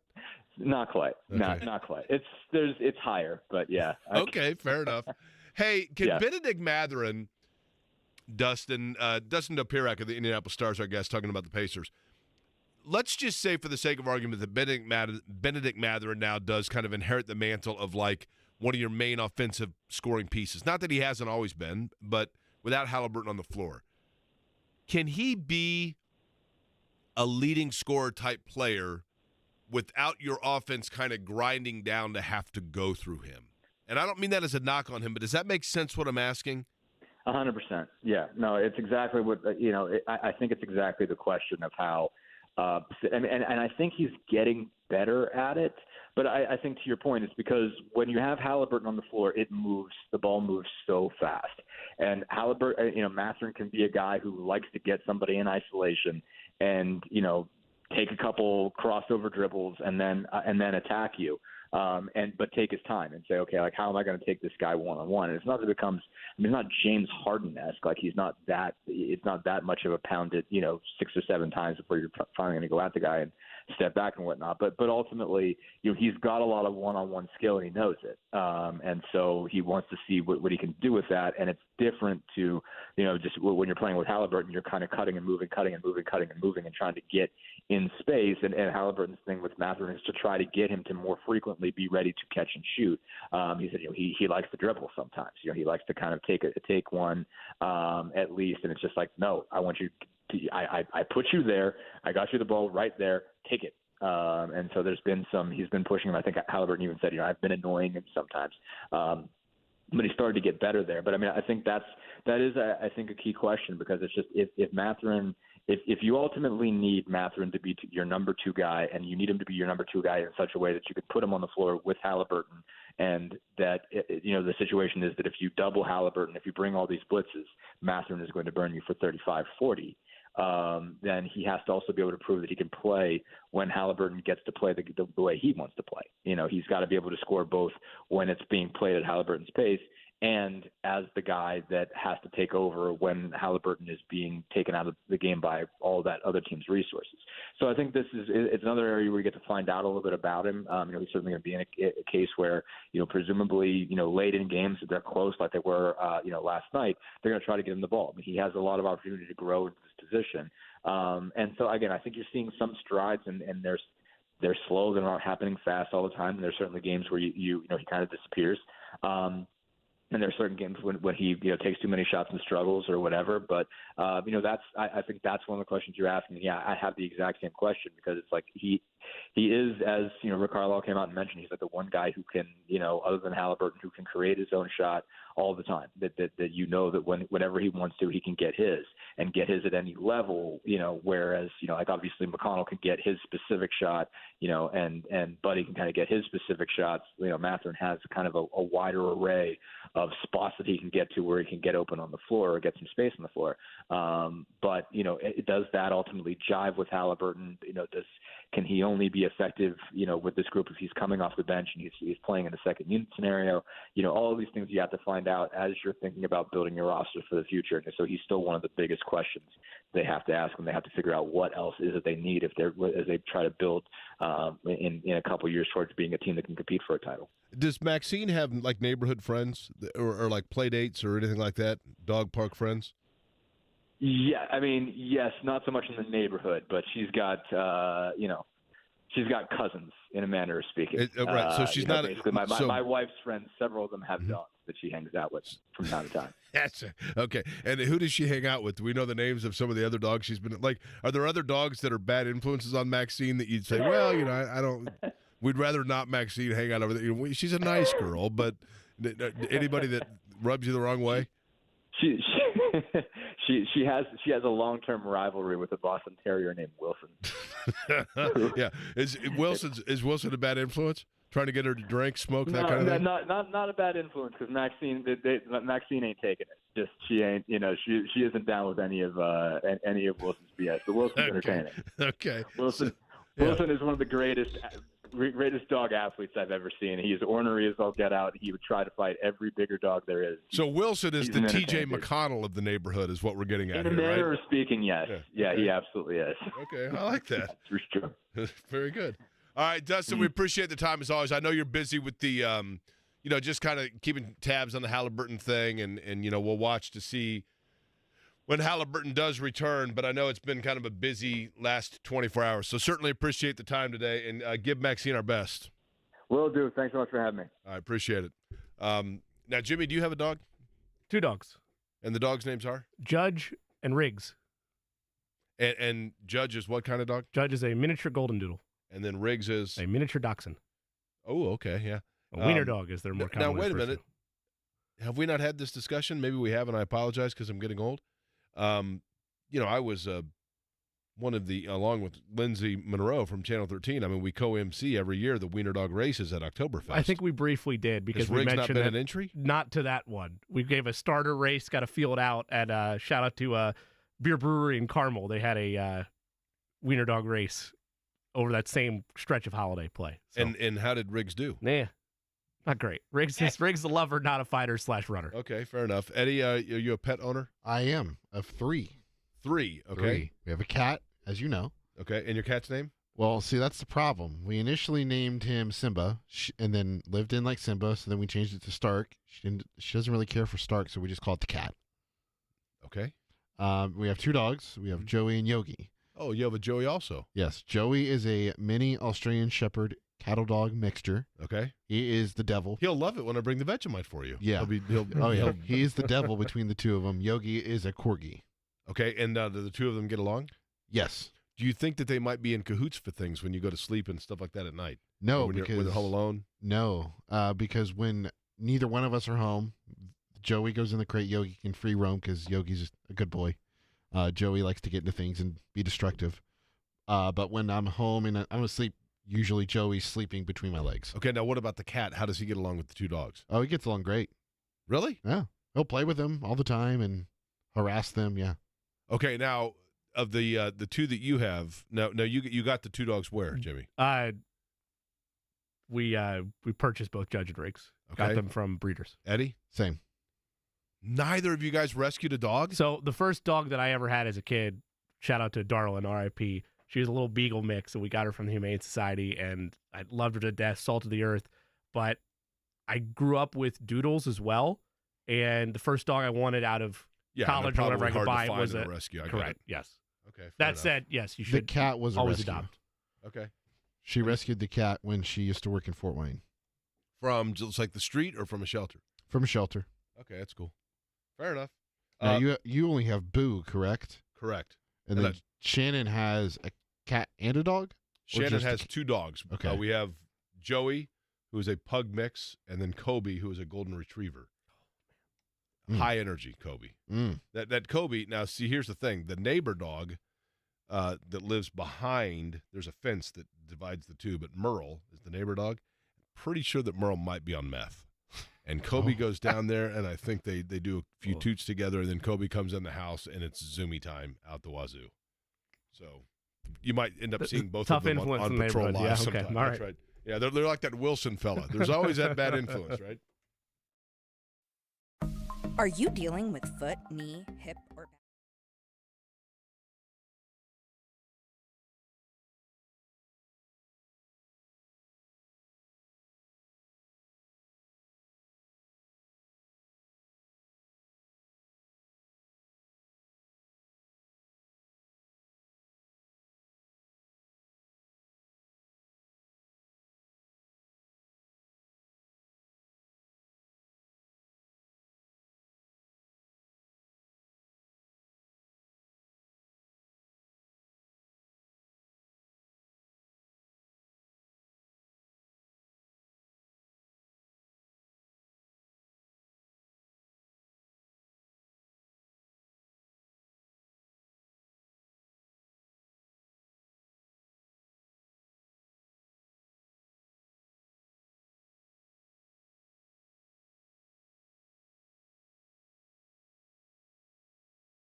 either of the two of you that we'll get to in just a second here. Thank you to Dustin for his time. My name is Jake Query. Eddie Garrison is manning the ship for us here. That's one of his responsibilities as CEO of Query Company. Jimmy Cook is the president of the company. And it is a Tuesday here in Indianapolis. The two big news stories, if you're just joining us, where have you been? Tyrese Haliburton, we now know a grade 1 hamstring sprain. That is probably best case scenario after he was carried off the court last night. That is a, by most account, 2 to 4 week, probably easiest way to say it at minimum, West Coast road trip level sitting injury. One of the interesting things, Jimmy, that I think comes into play is this sounds crazy, if the Pacers have, let's say, a game or two left before the All-Star game, and he needs, let's say, if they feel he's ready, would they in any way, shape, or form as a solid to the league sit him out one additional game in order to have him healthy to play in the All-Star game because it's in Indianapolis? I can't imagine that comes into play, but who knows, right? I don't think it should be done as a solid to the league. I think it should be done as a solid to the fans here, right? Yes, yeah. As a solid to the fans and as a solid to both the relationship with Tyrese and the Pacers. Everybody in that locker room, and it's clear from Buddy Hield's comments yesterday and anybody else you talk to, it's making the playoffs this year. That's their goal. They're going to live the next man up mentality that every team is willing to do when an injured star goes down. But if you get to that point, Jake, it all depends on how much does it matter to Tyrese and how much does it matter to the Pacers, because I think he needs to be out there if he can be out there. Of course, injuries, that happens, but we talked about it with Dustin just a couple minutes ago. He is the MC, the ambassador, the maestro in terms of representing the city for an event that this is likely the only time it's going to be here for a lot of people's lifetimes based on how often they move the All-Star game around the league. And on top of that, in a smaller vacuum, as we highlighted with Dustin, it's an opportunity to continue to connect, to recruit if you want, to form potential blueprints for future players that Tyrese would like to play with, or future players that might want to consider Indiana as a destination to be a part of. So in terms of that last game, if it's important to him and important to the Pacers, then yeah, maybe you do consider doing it. I think there's the part of this too that we forget to mention. The Pacers have 36 games remaining. Tyrese has played in 33, so he can miss 14 games to remain all NBA eligible, because you have to have the baseline requirement now of playing 65 games. And now with that new contract, I would have to take a deeper look into it. Tony East probably knows this, but he's probably got an accelerator of some sort in there that if he makes an all-NBA, then that contract extension he signs reaches to another level and he'll make more money. So I think it would be important for him from a games played specific standpoint to return that final game before the All-Star break if he wants to secure a bigger bag. It goes from max to supermax at that point, basically, right? Yes. Well, that's where you get into conversations, too, as well, of where team and player relationship is. Okay, before my question for you guys, the other big story of the day from the Indianapolis Colts earlier today, this from 10 o'clock this morning, when there had been growing speculation and question amongst some of the media, admittedly, as to the peculiar absence of Jim Irsay. Because Irsay is typically at every game. He often talks after games, usually via a video or press conference, in some way, shape, or form speaks after the season. And when none of that came to fruition, I think there was some question about just the status of Jim Irsay. The Indianapolis Colts with the following statement, quote, Jim Irsay is currently being treated for a severe respiratory illness. While this unfortunately means he won't be able to perform with his band this week in Los Angeles, he is receiving excellent care and looks forward to returning to the stage as soon as possible. We'll have no additional information at this time, and we ask that you respect the privacy of Jim and his family as he recovers, end quote. Certainly hope the best for Jim Irsay and the Colts in that regard. Question for you guys is this. Mike Vrabel is out as the head coach of the Tennessee Titans. That is a surprise by all account. Derrick Henry amongst those saying that it was something that caught him off guard. Both of you have mentioned the wish list, and I'm sure the Colts would not be alone in terms of a fan base or a representative media in this sentiment. But both of you had mentioned the desire for Mike Vrabel perhaps as a defensive coordinator for the Indianapolis Colts. Question for you guys is, and I'm going to say this in what sounds like I'm condescendingly asking, so maybe rhetorically condescendingly asking, what makes you believe Mike Vrabel would be willing to be a defensive coordinator and is not going to get another opportunity in any number of places to coach as a head coach? I mean, he struggled out the door.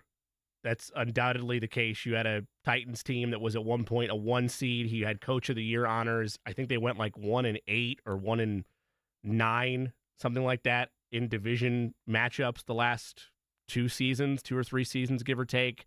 It was a clear fall across the board in Tennessee, and while the pivot might be a bit shocking for some, and you might say, well, they had it pretty good with an established coach. What are they doing? What are they thinking? For the Titans, it's a full-scale pivot to where they did not think that he was going to be able to guide them to any higher than he already was. And generally speaking, when you see they didn't spiral, but a fall from the top of the conference like that so suddenly, sometimes that doesn't automatically get you a job right back as a head honcho. Now, if I'm a franchise, I would seriously consider giving that opportunity to Mike Vrabel. I would like to see him continue to be a head coach in the National Football League. I mean, if coaches out there, if you were a franchise that's open, okay, Chargers, what's like a random franchise that doesn't have a lot of assets that like woos everybody? Probably Washington, Atlanta, right? Vegas, yeah, or Washington.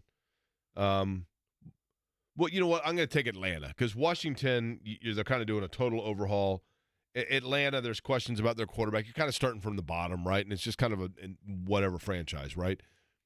So if you were Atlanta, your wish list is how far do you go down your wish list of available coaches before you get to Mike Vrabel? Second?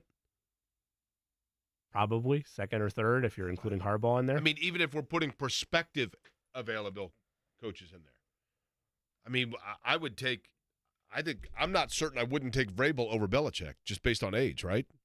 Yeah, if you're looking for longevity of it, like it's the same thing with any old coach. At some point, there becomes a elephant in the room of how long is he really going to still do this? But from a Falcons standpoint, Bijan Robinson isn't the same style of back that like Derrick Henry is, but by all accounts, at least going into his rookie campaign, he was supposed to be the next great running back in the NFL. And I know that's a catch-22 phrase because of the payment issues with running backs and all of that, but still, the way that Atlanta is currently built, they still need the quarterback, but that would not be a bad landing spot. There could even be mutual interest there. I'm just saying, from a team standpoint. You're asking where does he fit or who would want him? No. What I'm saying is, if you were just saying a generic coaching job that is not specified towards a specific kind of coaching need, Mike Vrabel would be probably the second most desirable free agent coach out there, assuming Jim Harbaugh's available. He'd be third for me in that case. Behind who? Belichick. Okay. But it all depends on where the franchise timeline is too, right? Like if you're looking. Well, to me, it's not about with Belichick. It's not about franchise timeline. It's about Belichick timeline. I mean, do I want to take a guy that's 71 that I know in 3 years? I mean, Pete Carroll's like an anomaly, right? I mean, yes, the quotes from him are insane. Like, I don't feel tired. I'm ready to roll. Yeah, I mean, turning 73 soon. Belichick's like 71 going on 90, right? Yes. No, but I mean, it does matter, too, for franchise timeline because you're looking at Belichick timeline as one and the same. How much time is going to be needed to build a contender based on how long he's going to coach and the state of affairs with the franchise? Like Atlanta, that's not an overnight project to fix. There's some weapons there. They still don't have the quarterback. That's where I would put Vrabel ahead because he's younger. If you're looking at a team like the Chargers, I know you highlighted Harbaugh, and that does make a ton of sense, but they could still win a press conference, just lay the rings on the table and say, hey, we're going to change Chargers football. And here's a really good point from somebody. If Frank Reich was able to jump right back into a head coaching spot, Mike Vrabel should be able to. 100%. Yeah. Right? I think part of it with Vrabel is that they just hired a new general manager last year, and Vrabel has no tie to that GM, so the GM may have not had a well-established relationship. Yeah, something like that's clearly happened because with Mike Vrabel. It's been a full 360. Yeah, so they decided to part ways, and now the GM can conduct a coaching search, go get the guy that he wants in there leading the helm. And I think this has just been a big old spiral that's gone downhill ever since they traded away A.J. Brown, because that draft day footage of them of just trading A.J. Brown to Philly, and then you see Vrabel kind of like walk out of the room and like, what are we doing here? Frustration kind of body language and act.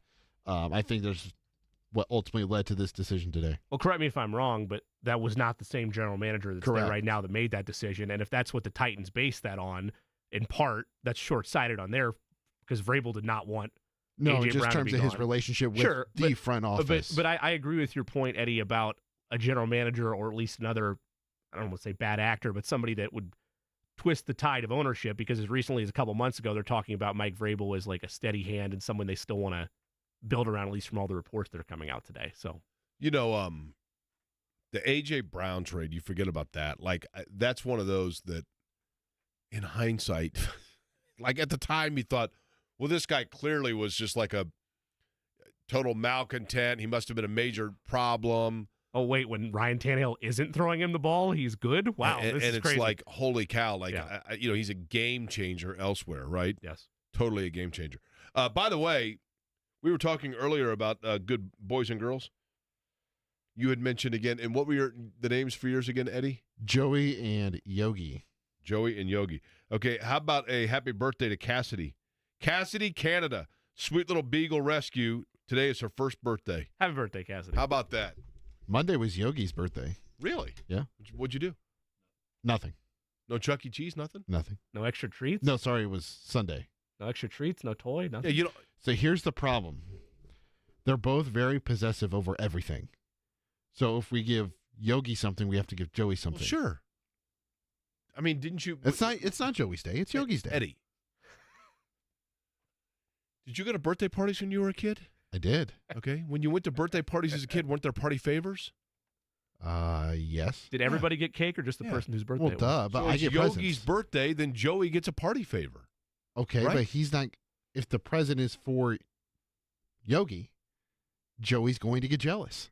Not if he's got a party favor. Oh, yes. You give a big treat for Yogi. You momentarily and you give a separate bacon them into strip for separate Joey. rooms. Okay, I would like both of you to come over to my house and see how that works out.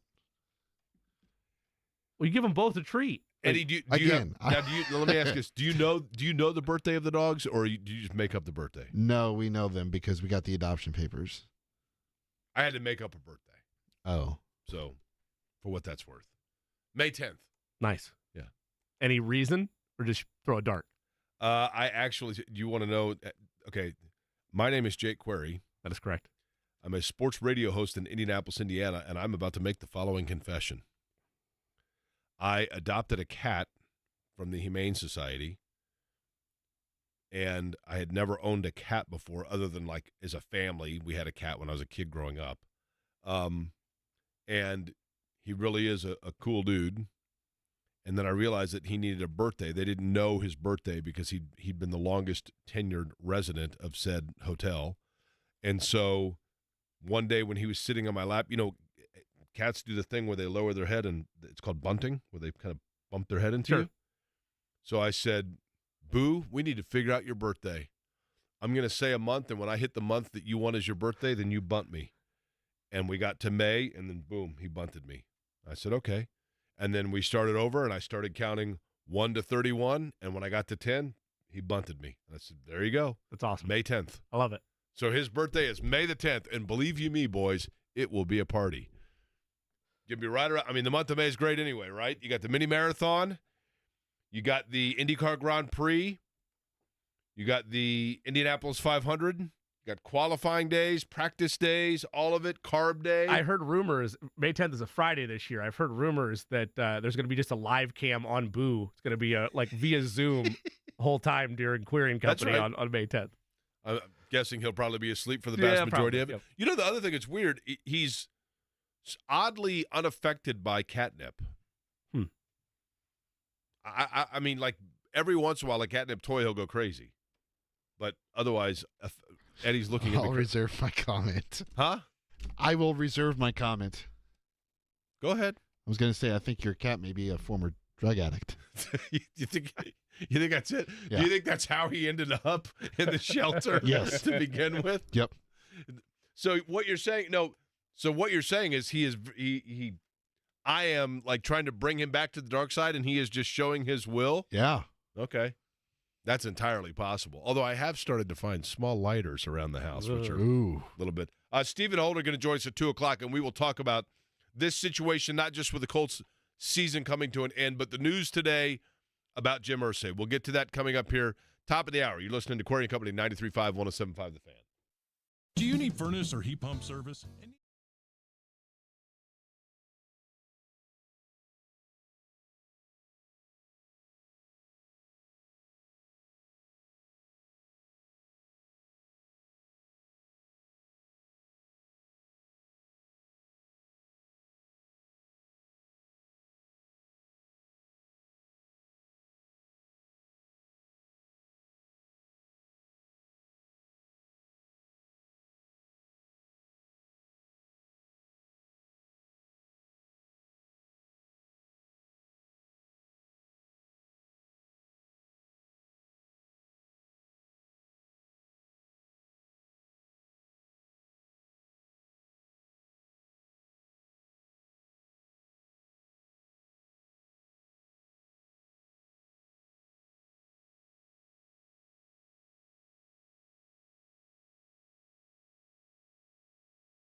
Before we get to Stephen Holder coming up in just a couple of minutes, and I look forward to that conversation, here's a question for you guys that really doesn't have anything to do with the world of sports. What do you do in what I think is the longest, 3 to 4 week stretch of the year? Just because the weather's kind of dreary, there's not a whole lot going on sports-wise. I mean, I realize that the NFL playoffs are fun, but just during the course of the week, what do you do, if anything, to keep you kind of going from one day to the next? Well, there's a couple of paths you can take. You can take the J.J. McCarthy path. You could pick up meditation. That could perhaps help you throughout the struggles of January. You could become a full-scale NBA addict and just dive into the NBA. Maybe you just like basketball. Right. College basketball the same way. There's plenty of that going on. IU Rutgers, Purdue, Nebraska tonight. Or you could, this is tough, pick up a new hobby of some kind. Or you could find a new show to watch or a movie series. A good point. Do you have a suggestion there?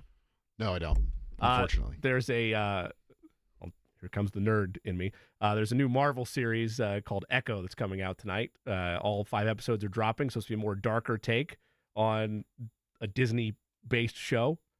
TVMA What's rating. the title again? It's called Echo. One more time. Echo. All right. Should have caught it the second time. I'll wear the L. That's on me. Well done. But anyway, that would be my recommendation. Okay. Now, is that part of the Marvel series? Like, is it? It is. Okay. It's tied to the Daredevil Kingpin universe, for those that know what those words mean. What about you, Jake? What do you do during this time? It's tough. I mean, Is that why you're asking us? this is really when I go all in at the gym, to be honest with you. Just like to go in there and run and listen to music. And What music do you listen to when you run? I have a mix. I actually, my phone, I've got like 3,000 songs on there. So usually I just hit shuffle. And if I don't like what it is, I just keep going, right? DJ Query over here. That's right. What kind of music? Like what genre? Artist? Everything. Here. Name an artist. I'm going to hit shuffle on my phone, and if you name the artist correctly of the 3,000 songs I have on my phone, then I will give you $100. Go. Oh, next one to pop up. I'm just hitting right now. Shuffle. Oh my goodness. AC/DC. AC/DC.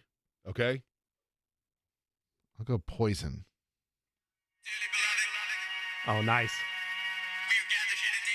Sorry, it's Prince. Old Prince. Yep. Little of everything. By the way, before we get to Stephen Holder, I wanted to rehash one other thing that I had mentioned off the top of the show because it happened just about 24 hours ago. If you were not listening earlier, this time yesterday, as a matter of fact, right about now, we were on the air when we were informed of a request internally within the office for an all-staff meeting, which obviously we couldn't attend because we were on the air. But you could tell that it was something of importance. Back in, I believe it was August of a year ago, this radio station, The Fan, which was formerly owned by MS Communications, was purchased by Urban One Radio, which had a number of stations here in Indianapolis. And as a result of that, 97.1 FM, Hank FM, WIBC 93.1, The Fan, this radio station, and our friends at B105.7 merged with the already existing Urban One radio stations, which included WTLC, one of the heritage radio stations here in Indianapolis. And in what has been a very fun merger amongst the two different companies, we suddenly had colleagues and coworkers from just up the street and have enjoyed in that capacity getting to know one another both from a personal and professional level. Jerry Wade, for over 30 years, has been an absolute mainstay staple on WTLC in terms of being somebody who has obviously been addressing and entertaining the audiences in Indianapolis, his hometown, for the better part of his professional career. I did not know Jerry Wade well. I, for that matter, only met him once.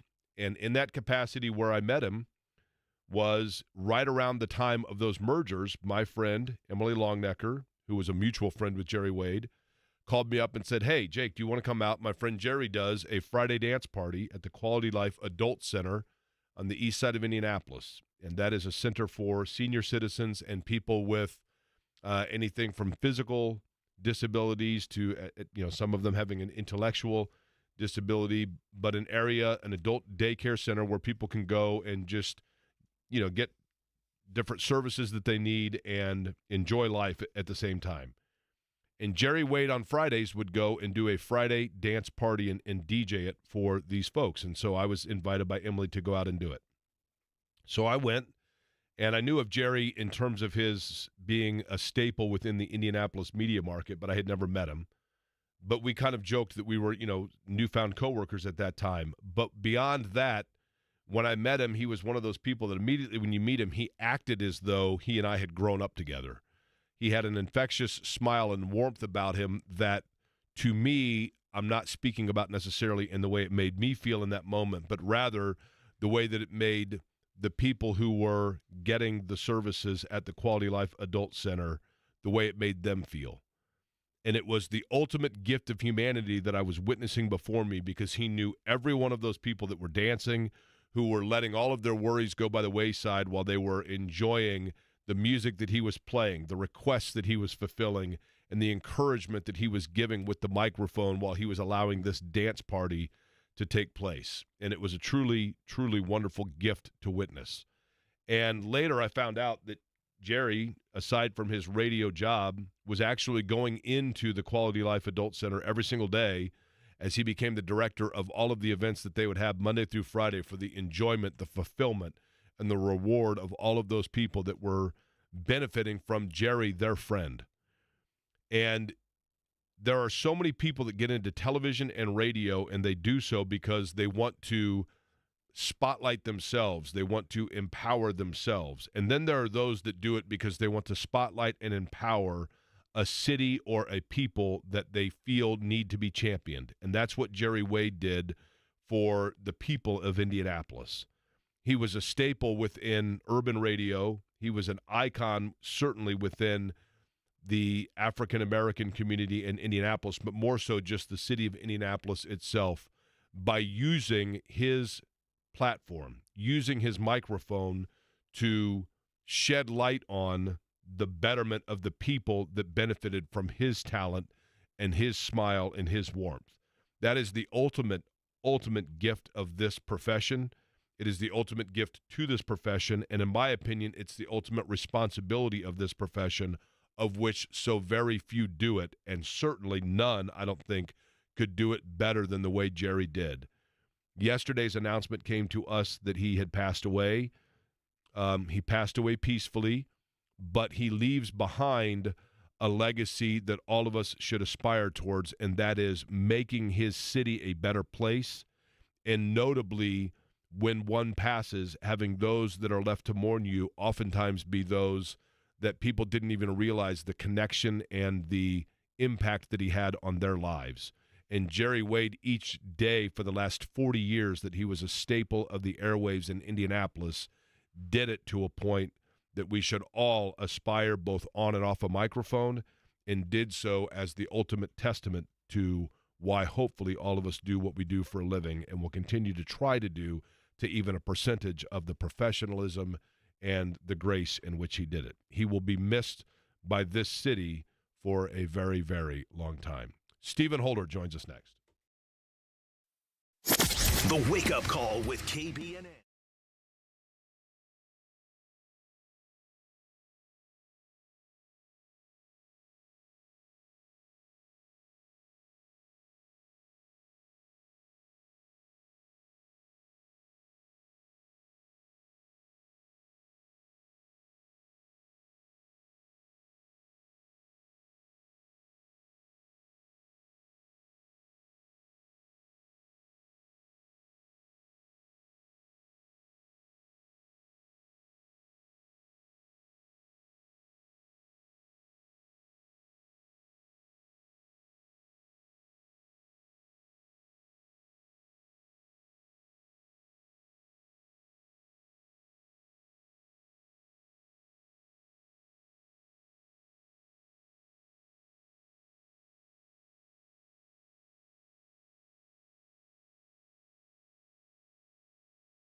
How are you? My name is Jake Query. Jimmy Cook, Eddie Garrison here as well. Query and Company on 93.5 and 107.5 The Fan. Stephen Holder of ESPN joining us now. And Stephen, even though I have read it several times today, I will reiterate it, I guess, for those who are just joining the program. And that is, because I just kind of want to go over with you this statement earlier today from the Indianapolis Colts. Quote, Jim Irsay is currently being treated for a severe respiratory illness. While this unfortunately means he won't be able to perform with his band this week in Los Angeles, he is receiving excellent care and looks forward to returning to the stage as soon as possible. We'll have no additional information at this time, and we ask that you respect the privacy of Jim and his family as he recovers, end quote. I believe, Stephen, and I simply wanted and it's maybe inconsequential, I think this statement probably, while appreciated, was also somewhat created by the fact that there were those that began to wonder, like, gosh, this is the time of year where we typically do see him more often, and, of course, obviously his absence was becoming noteworthy, thus the release. But just your overall reaction, I guess, or what you have learned about this. Yeah, so correct on all counts. I'm one of those people who had been inquiring. I have not personally seen Jim Irsay, I don't believe, since the week after Thanksgiving. That doesn't mean anything, let me be clear, but that's definitely different, right? I think we can all agree. He is extremely public. I looked at my text messages, in fact, with him, my text exchanges. The last time I received a text back was, I believe, November 29th. Again, doesn't mean anything. Is that unusual? It is unusual. He's chatty. So, yes, he's definitely chatty, and I do hear from him often. In many cases, unprompted. In fact, the last exchange that I'm referring to was unprompted. You just felt like chatting and sent along a message. So anyway, everyone who engages with Jim Irsay has the exact same experience. So yeah, it's very unusual. I would say this too. I'm not the only one either. I mean, other colleagues of mine were paying attention too. One of the places I see Jim Irsay almost regularly is when we go on the road with the Colts. He is in the locker room after the game, for the post-game speech. You always see him, right? He's front and center. The Colts put out those videos. He's always there. He had not been there of late. I had not seen him. When I say the road, the reason I say the road is because at home there are back doors and sort of accommodations for Irsay and VIPs. On the road, it's just sort of a rinky-dink visitor's locker room, one way in, one way out, and it's a little harder for them to hide him from us because they know we'll want to talk and we'll want to stop him and it'll become a full-blown interview. So anyhow, it was very strange to not see him. So anyway, I'm not suggesting anything. I'm saying that was odd and that was creating questions. The other thing that was going to create questions was if he was not at the show on Thursday night, and it's other than his family and the Colts, nothing else matters to him more than the Irsay collection. So if he was not present, that was going to create a whole slew of questions. So I'm not surprised we got word today. And we certainly hope, Stephen, that Jim Irsay is back on his feet in no time and back to 100%. Being healthy again. In the event that he has, let's say, a longer illness, or let's just say 2 weeks, I mean, for the sake of argument, who oversees control of the team during that time period in his absence, even if he just wanted to take a leave and say, you know what, right. I'm gonna go to Bali for 6 weeks and clear my head? Who runs the franchise at that point? Okay, good question. I think we have to go back to precedent. And the precedent here is from 2014 when Roger Goodell suspended him for, I believe, I think it was a long period of time. And I know he got suspended for 6 games. He could not attend Colts games for 6 games that year. He also was prohibited, from overseeing daily function of the team for a period of time that I can't remember. Anyway, during that period, the team established that Carly Irsay, his oldest daughter, that she would be in charge, and she was. Do I think Irsay was completely detached? No, but whatever. That's irrelevant. So that's what they did then. I would say this: Carly and her youngest sister, Kaylin Jackson, they are the two that I would say are most often involved in the daily operation of the team. Carly, much more so. Kaylin is very invested in the Kick the Stigma program, a lot of the team's charitable efforts as well. And she obviously is abreast of what's happening with the team as well. So Carly's there every day. I pull up to the facility most days and I see her car parked there. She works there. She's like 9 to 5. She's in the office. She's doing stuff. Carly's very invested in the operation of the team. She's on the sidelines during games with an actual call sheet that the coaches use. The reason for that is because she's trying to become more well-versed in how the coaches operate. So some people have seen that and wondered, what the hell is she doing? And that's what it is. I mean, she's not interjecting. She's not even they don't even have any interaction with her during the game. She's really just an observer trying to kind of learn and I think master the business. So all that's a good thing, I think. So yeah, Carly would be presumably the next person to truly run the team on a daily basis. If Jim Irsay, in our hypothetical, very, very hypothetical scenario, that Jim Irsay was unable to do so for a lengthy period of time. Stephen Holder's our guest from ESPN.com. Okay, Stephen, let's start looking back at the season itself. You know, much has been made about the final play and the final game and those sorts of things. We now have heard from Shane Steichen. We know that it appears as though Gus Bradley will be retained. I guess the first question would be this. If you had to pick the area where the Colts most likely will look the most different next year, aside from quarterback, it will be where?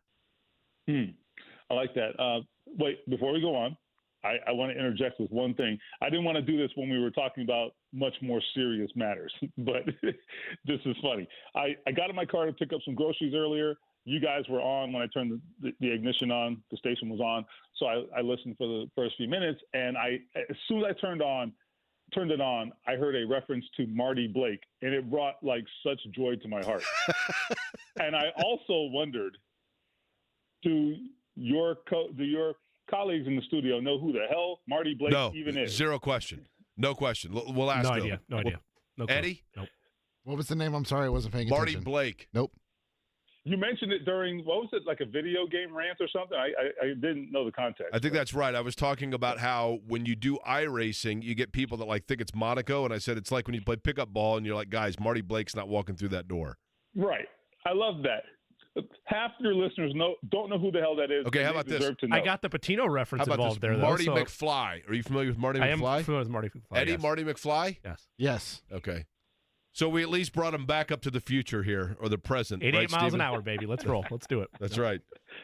So, Stephen, would you like to educate the boys on who Marty Blake is? Yeah, so Marty Blake was, he was, I think he's a general manager of maybe even multiple teams. I can't remember. But he was an NBA scouting director for many, many, many years. And I mean, till he was literally an old man. I think he's passed on now, if I'm not mistaken. I believe he died some years ago. But the reason I brought joy to me is because Marty Blake, who I have an NBA background, as some of you might know, and I remember at draft time, I would go to the draft camp, as they used to call it. Now it's the combine. I used to go to the NBA draft camp in Chicago, and Marty Blake would be there, and he would just hold court. And it was like basically talking to Mel Kiper, but in basketball. And this guy actually knew everything because he was actually the guy scouting these guys and actually helping make picks and so forth. He was unbelievable. And this is a guy who I think was one of the first people to start traveling abroad and really going out and finding talent in Europe and Asia. He was ahead of his time, man. He really was. And you talk about a guy who just knew his job. He was the best. Now, Steven, here we go. This is beautiful. I'm going to put you on the spot here now, right? And Eddie and Jimmy, you guys can partake. Somebody just texted me within the market that we all know and like that said, by the way, my grandfather, Jake, gave Marty Blake his first job working in PR. Now, what person in Indianapolis, of course, would be the one whose grandfather gave Marty Blake his first job? That's definitely Eduardo Blanco. Yes. Eddie White is indeed the correct answer. Awesome. Eddie White is indeed the correct answer. Of course there's an Eddie White connection. Yes. Of course. Of course, right? Now, oh, man, that's hilarious. The other question in all this, Stephen, before we get to the Colts, is you said that you got in the car, we were talking about something, and you heard Marty Blake, and you, quote, "We're listening for a few minutes." Now, what I'd like to know is, does this mean that you were just driving 2 blocks, or you decided to go ahead and turn it over to a different station? No. You'll be happy to know that Kroger is a very short distance from the house. So, okay. No, that's all it was. Want to make sure we're cool. I do want to ask one non-Colts question, but a football question all the same, Stephen, while we have you, because you reacted like many did on Twitter today. It's not directly tied to the Colts, but it does impact the AFC South. The Tennessee Titans part ways with Mike Vrabel. Disappointing the last 2 years, but a coach of the year in 2022 had led them to a 1-seed AFC Championship game. Caught you by surprise. I'm not saying that that's a right or wrong opinion, but I want to know why you're so curious as the rationale for this about face by Tennessee.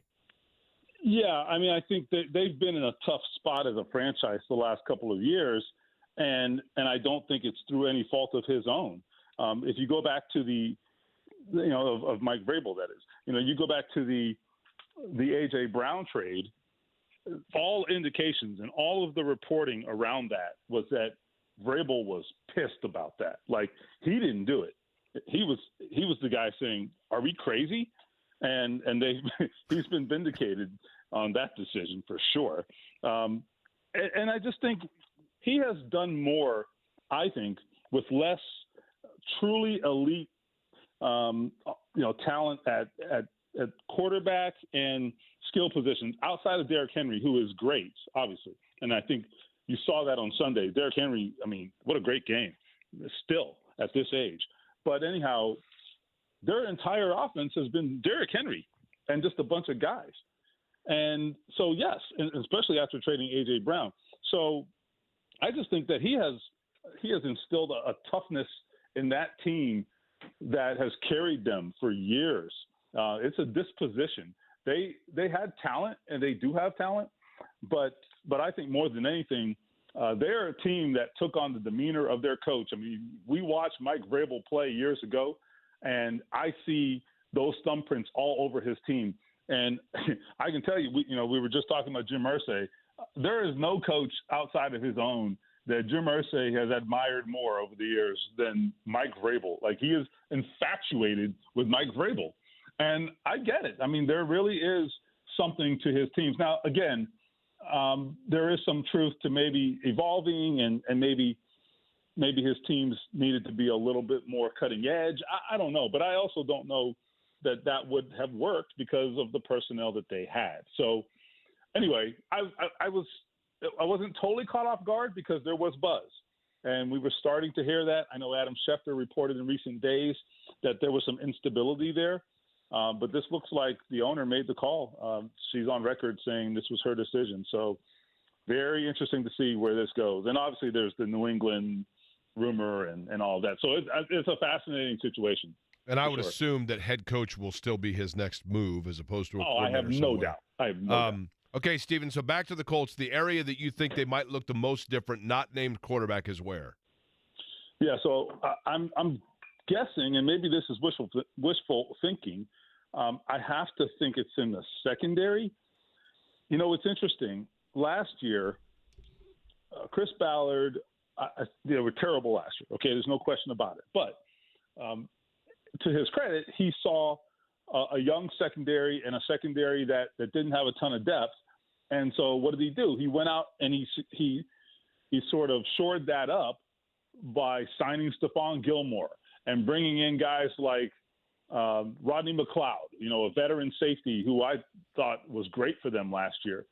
And I think, you know, I saw the benefits of it, but I think you could look at the record overall and it's very easy to say, well, that didn't get us anywhere. But there were other issues, right? I mean, that wasn't their issue. There were certainly much bigger issues. So anyway, what you then did was, you know, because you did not take the same approach this year in terms of bringing in that veteran presence, and then you also had the double whammy of multiple injuries back there, you were left with an absolute disaster of a secondary. They took a guy who they moved to linebacker in Ronnie Harrison, and then Julian Blackmon gets hurt, and they're like, whoa, never mind. Go back to safety. Like, that's a disaster. That is a complete, absolute disaster. And I'm telling you, C.J. Stroud had 2 touchdown passes the other night.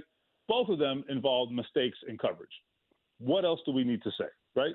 I mean, you have basically wasted the best pass rush in the Indianapolis era, man. Like, if I sound upset, it's not that I'm upset. I'm just, like, bewildered. So I just think you got to do something about that. Like, it's no offense to Juju Brents and you know, the Jalen Jones of the world. Like, I mean, Jalen Jones of the world. Like, those guys, you know, you're talking about in one case a rookie who barely played this year because he was hurt, and then another guy who was, I think, a 7th-round pick. So, I mean, what are we even talking about? You know? You had coverage busts. No kidding. Steven. So anyway, I think that's where they should make the biggest changes. Let's talk about one of their clearly most dire's the wrong word, most urgent areas that they're going to have to address, and that's the Michael Pittman contract situation. Let me throw you a perspective, and you tell me if you think there's any accuracy to it. I think the thought process is that they're going to have to, and they are going to have to pay Michael Pittman. Yeah. But is it possible that it's not going to break the bank as much as people might think? Because while he is obviously a great player and has played very well and done everything the Colts have asked, other teams would see Michael Pittman as a player that has been great for the Colts because it's what the Colts need and that it doesn't necessarily translate to them getting the same production within their offense, and thus he might be financially worth more to the Colts than he would be to X team elsewhere. Does that make sense, what I'm saying? Yeah, I get it. Well, I think it depends on your perspective. I tend to disagree, and here's why. I would say this. You are correct in one respect. I think that you are correct in that he has more value to the Colts, but I think that for a different reason. I think because the Colts have such a drop-off behind him that and it's very hard to replace him. You know, we're not talking about just adding depth. You're talking about if he walks or if you decide to let him walk, you're talking about not just, we got to get a receiver. No, you have to get a receiver who can handle that level of production, give you that level of production. Where are you going to find that guy? That is very difficult to do. It's not for a lack of trying. They have tried. They can't find that because it's hard to find. It's not out there. You have to generate that, you have to develop that via the draft, or else you just got to pay through the nose to do it. So I don't think he's easily replaceable at all. I would say the reason I disagree to a degree with what you're saying is this, or the theory. I actually think, and Michael Pittman I know feels this way, Michael Pittman, if he were in a more ideal situation, I think his numbers would be pretty stunning. And as it is, I mean, he's got, I think, 1,180 yards, even as it is.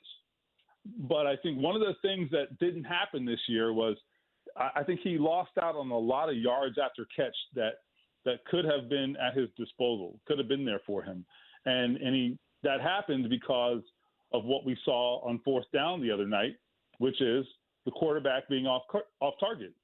How many times this year, I know if you watch the Colts on any regular basis, how many times this year did you see Michael Pittman have to contort his body and go up and climb the ladder and make a catch in midair that he would generally come down with? I actually give him a lot of credit. He did it on a regular basis because the ball wasn't accurate. So I just think if he were to go to, say, Kansas City, and I'm not saying that he's even on the table, I'm just giving an example. Somewhere like that, you have scheme, consistency, quarterback consistency, all of those things already in place. Oh my God, it would be unbelievable. I think he is not a guy who's going to go run a 4.3. He's not Tyreek Hill. We know all that, but he is a guy who still has an ability to produce after the catch because he's big and a good runner, and has a huge catch radius to begin with. So. Yeah, I think Michael Pittman has even more upside we haven't seen. You're 1,000% right about the Kansas City point, but there's not time for me to get into that. I'm going to take the fan hat off, and I'm going to go back into. Do they need receivers? I don't know. Again, that's a conversation that would take up far too much time. Building off of Jake's question, though, Stephen Holder of ESPN.com joins us. The pulse right now, and maybe you haven't had these conversations directly yet, Stephen, but I know they'll be happening in the coming weeks and months. I view it the same way you do. They cannot afford to let him walk. If there's a scenario where they get an inkling that they may get outbid or they don't even want to chance that, is it no questions asked they're going to tag him? Oh, I think so. Yeah, I absolutely expect that if it comes to it. You don't really want to tag your guys if you're really truly trying to reach a long-term deal, because it only adds acrimony to the situation, or it potentially adds acrimony. But I would say Michael Pittman's comments yesterday tell me that he gets it. He understands it. His father played in the NFL, and by his comments, what I mean is he said on the record to us, he was asked about the franchise tag, and his response is, well, $23 million sounds good, but, do I want to play on the tag because of the lack of flexibility? No. It's a one-year deal, and it restricts you in free agency.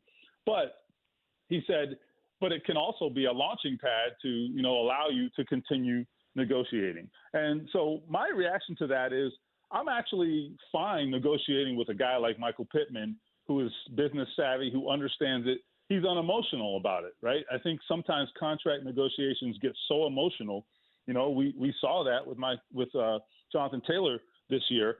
I think it'll be very different with Michael Pittman, just because, number one, his market is different and his situation is different, but also because he gets it. He understands this. He's been thinking about it a long time. I'm sure he and his agents have been strategizing. I think it'll be a very honest and above-board conversation, and they'll figure it out. Stephen, a couple of weeks ago, Stephen Holder, ESPN.com, is our guest. A couple of weeks ago, you and I went to a Pacer game. Afterwards, you didn't realize it, but you left a water bottle in the car, and I was cleaning out my car and found the water bottle, and as I tipped over the water bottle, lo and behold, guess what, fellas, popped out, but none less than a genie, Robin the Genie. Man, I've been looking for him for a couple weeks. And Robin the Genie, when I released him, said he wanted to come in studio to ask Stephen a question. I said, sure, you can do that. So we're going to give the floor now goes to Robin the Genie. Stephen, my question for you. It is week 9 of the NFL season next year, and the Colts have a sizable fourth-quarter lead. So they bench their quarterback, Anthony Richardson. But Stephen Holder, please, at this time, tell me, who is the quarterback that comes in relief duty as the backup? And if you are correct, I will give you $1 million next year in week number 9. Even though he doesn't always pay. Tell me, Stephen Holder, who is your guess on who that quarterback will be? Oh, man, this is the stakes are high here. Man, $1 million. What is my first purchase, man? So here's one. More stock in the company. That's right. Yeah, the most valuable thing. That's right. So Here's one. This is food for thought. How do you like this? Tyler Huntley. Wow. Ravens backup. Okay. Thought-provoking, right? Listen, he's a guy. I have recorded your answer. I don't think he's a guy who necessarily gets a starting job. He's going to try, I presume. And maybe the Ravens just say, no, we don't let this guy go. We're keeping him. I don't know. But he's intriguing, and he has a similar style to Anthony Richardson. I mean, they have almost an identical style, right? So in terms of what the things that they're good at. So it would be interesting. I mean, you almost don't lose, sort of your favorite parts of the playbook if Huntley has to play. This is super hypothetical, obviously. Only the genie knows. But, I mean, I would say it depends on what his market is out there. For that reason, Stephen, you make it a really interesting point in terms of style of play. Does it make in any way, shape, or form, does it make for a challenge for Chris Ballard and Shane Steichen this year to be able to completely itemize the weapons they have offensively because of a potentially totally different style they will use with Anthony Richardson than they did with Gardner Minshew? No, I think they know what it looks like, so it won't be that hard. They just have to kind of adjust their thinking, maybe on some guys. But no, I don't think it's hard. They spent all of the offseason and all of training camp getting Anthony Richardson ready, right? So they know what the offense they know what they want the offense to look like when he's out there, So I don't think it'll be that difficult. It really just boils down to a matter of, what do they want and what do they want to do. It won't be hard. I don't think so. I finally figured out Robin's gambit. It's stock options. That's what it is. That's why I'm not getting cash. He doesn't include that in the disclaimer, but it's stock options for the company. Penny stocks. Yeah, That's okay. right. All right. Actually, it's mostly cryptocurrency. Okay. Stephen, just so you know, we do know that Robin the Genie's big on cryptocurrency, so you never know actually when you're going to be able to cash in. Oh, well, yeah, that's totally a for sure thing, so I appreciate it. Big on GameStop, too. He's actually trying to recreate that magic from a couple years ago. Last question for you, Stephen. In terms of the next week or so, what are kind of the next – the season is so funny because it just ends, right? It's just over. Yeah. Usually there's like a year-end press conference where they kind of go over everything. Where do things stand in terms of the next week or two? What's kind of the next step here for people to anticipate? Okay, well, in terms of voices, you will hear from Chris Ballard as early as this week. We're nailing that down. So don't have a for sure answer yet, but that will happen. And I think that'll be interesting because, it's going to be so different than last year. Really, we haven't talked to him, I don't think, in an interview setting since the preseason, when they were coming off a 4-win season. So very interesting. I want to hear what he thinks about the direction of the team, how close he thinks they are. Shane Steichen thinks they're close to something. I want to hear what Ballard thinks. And if he agrees, then what does that do in terms of altering his team-building approach? We debate this all the time. I want to hear that answer. What do the results of this season, which were massively different than expectations, what does that do for informing his next move? And then beyond that, I really think it just boils down to, settling any potential coaching staff moves they may have. I don't anticipate a lot, but you can never say never. And there's always some movement on coaching staffs. So we'll see. Stephen, we appreciate not only your time, but we also strongly encourage you next time that when you've got to go to Kroger, that you go to the one in Dayton and you listen the entire way there and back. How's that? Okay. Will my signal stay up all the way? We'll see. We have the app just for you, Stephen, as you know, right? Oh, that's technology stuff. Yeah, that's cool. Yeah. I mean, listen, believe it or not, it is possible to both know Marty Blake and modern technology. Oh, trust me. I CarPlay all day. Yeah, I am. Actually, I do know that for a fact, too. That was along with the water bottle. Stephen, appreciate it, man.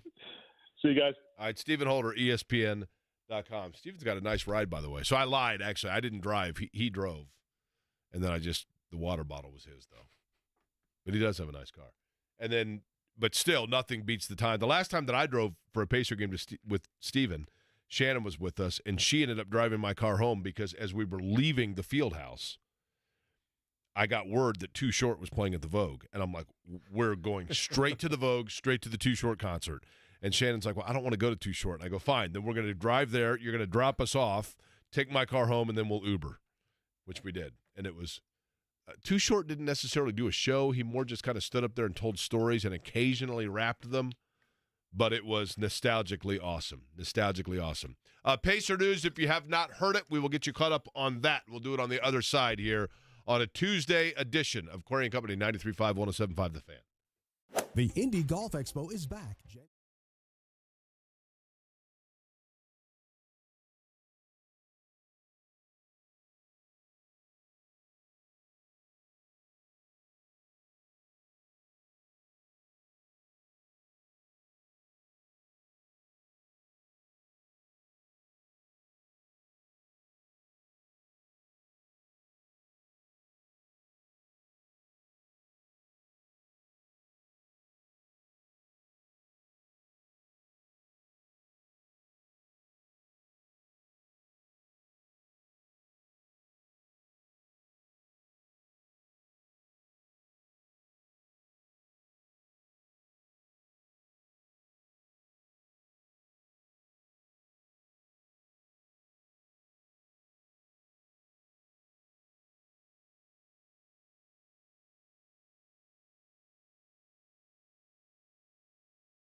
Bad news, good news. Which would you like first, Jimmy Cook?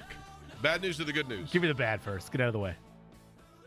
The bad news is if you are planning on watching Tyrese Haliburton, or if you are my friend Michael coming over from Australia who bought tickets, hotel, and airfare for 5 people to come to the Pacers Western road trip, you are not going to be seeing Tyrese Haliburton. But the good news is that might be just the window in which Haliburton is out, because we now know grade 1 sprain in MRI revealed on his hamstring after last night's injury in the Pacers' big win against the Boston Celtics. And so Haliburton is going to be out, probably 2 to 4 weeks, Eddie? That's a pretty safe assessment, at least initially. Yeah, that's typically around the range of a grade 1 sprain is you're out from 2 weeks to a month. And so probably Benedict Mathurin becomes bigger in terms of, I'll be the geek here. I will admit to you guys, I have a fantasy basketball team. I actually enjoy it because it gives you reason to follow the games each and every night. I do too. In my league, Benedict Mathurin is a free agent, and I've thought about picking him up for the week because I think his numbers are going to go up a lot. Yeah, this is both for your fantasy basketball team, clearly, and also the Pacers. This is a very interesting bridge opportunity for Benedict Mathurin. I know a lot of his success over the last month has been work off the bench at times, but I tweeted it out last night.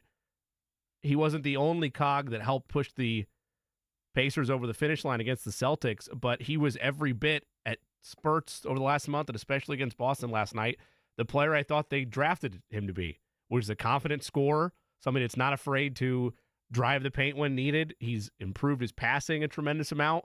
I don't have the numbers in front of me, but with how much he struggled a year ago defensively, he's at least improved a little bit in that department, and this is another opportunity for him to show that even though this isn't a team that feels like it has to have a number 2, that's a pick that at the time, and I still feel the same way now, you needed to hit on.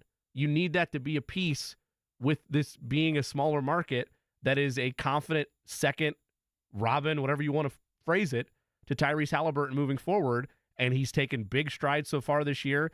They're going to need him to be exactly what you're saying, Jake, another step forward for him if they want to have anything better than, say, a 2 and 3 stretch over the 5 games out west. By the way,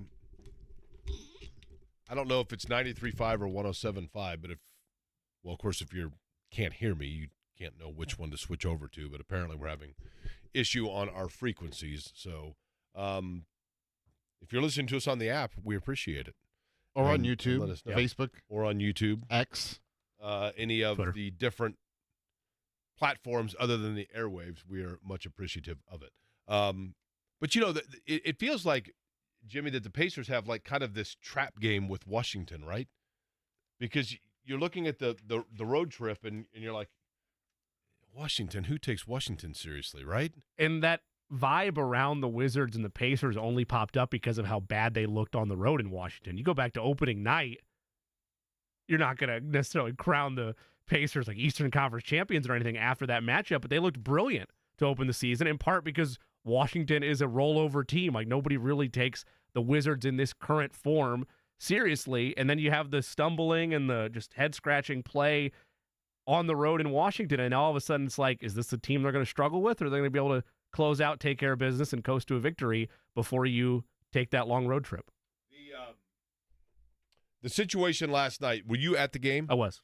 Take me through kind of the mood of the building when Haliburton went down. Well, so you mentioned it earlier, and you highlighted the Tony East tweets. He slips early in that game, in the first quarter, and it's one of those where if you're ever walking outside and there's a patch of ice and your feet just get taken out from under you and you wind up on your backside. It was kind of like that. It wasn't an injury fall, but it was how'd that happen type of thing.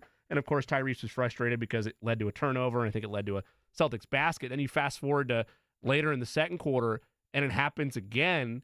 And initially you think, okay, there's more moisture on the floor. He just slipped and he fell and he's going to be fine. But then you see him turn over and grimace, and it didn't really get real in terms of the vibes being very panicky or quiet in the arena, in the field house, until they pick him up. And it's clear he can't put weight on this thing. You need to – you go into panic mode because you can't see from most, even though there's a great vantage point, it's such a bang play, you can't see directly what happened. They're not going to show the injury replay in the field house. You don't know if it's a knee, if it's an ankle, what it is, but you just see your franchise player being picked up and having to be carried off the floor. I think he eventually is able to walk under his own accord when they get him back to the tunnel and they put ice on it. But, yeah, it was like a library, Jake, basically. And it's a fan base that has a PTSD over seeing that anyway, right? Yes. Because you have everything from Paul George to Victor Oladipo, and then on the other side of it, I mean, obviously the Peyton Manning next situation, going further back, Eddie White mentioned earlier, he's right, Steve Ettman, Quentin Coriat, Clark Kellogg. You brought up Robbie Hummel. Robbie Hummel, from IU basketball standpoint, all the way from Scott May to Alan Henderson, probably every market has that, Jimmy, to an extent. I mean, every city probably has those issues just in terms of a history.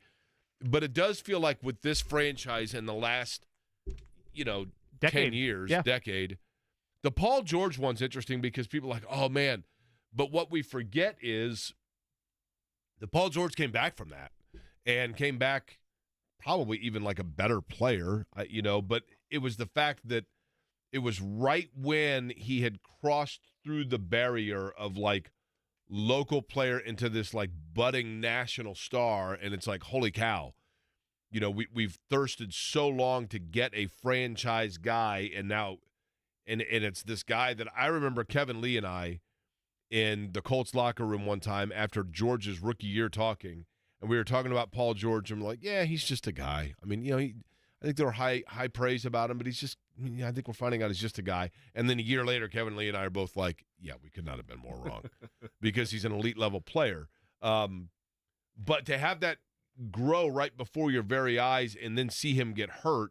It's not like 30 years later it happens, too, with the PTSD of the fan base, right? It's you're talking about bang over the course of 10 years. And you're going one right to the next, right? Of players that are either supposed to be or are the face of the franchise, yes. And I mentioned earlier, when I was talking about, like, this fan base, no matter what, in this town, no matter what team you're a fan of, you have multiple examples on top of one another. It's just for the Pacers, it's so close together. For Purdue, I'll never forget in the NCAA tournament. I mean, I thought that we talk so much about Purdue now, and this is where you give Purdue a lot of credit, is that this group right now is so good and is on such a run that you forget how good, like, the Ryan Klein, Carson Edwards teams are, and then you forget how good they were when Isaac Haas went down and basically his elbow separated.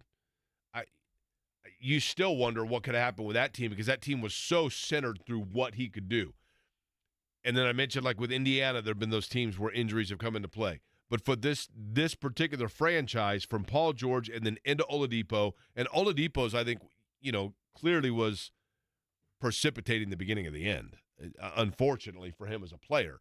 But what you saw here, he's never recovered from. No. Because it happened again, and then he gambled on himself.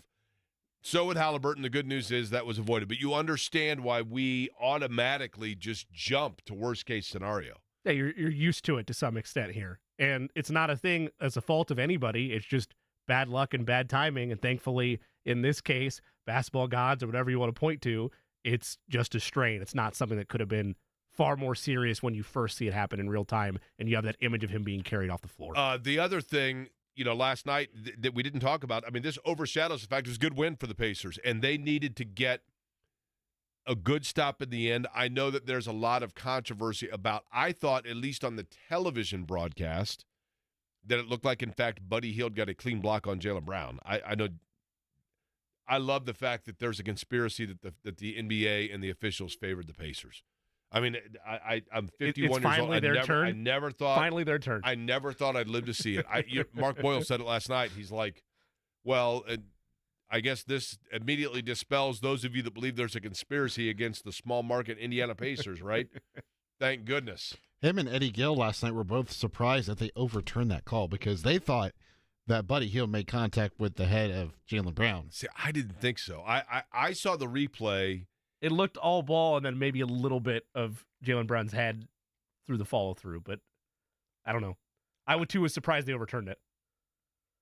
I was a little surprised they overturned it just because it has to be like irrefutable. But Right. but to me, I guess they were looking specifically at the ball. It's at the ball, right? Right, because if you make contact with the ball first, it doesn't matter Right. of the contact after.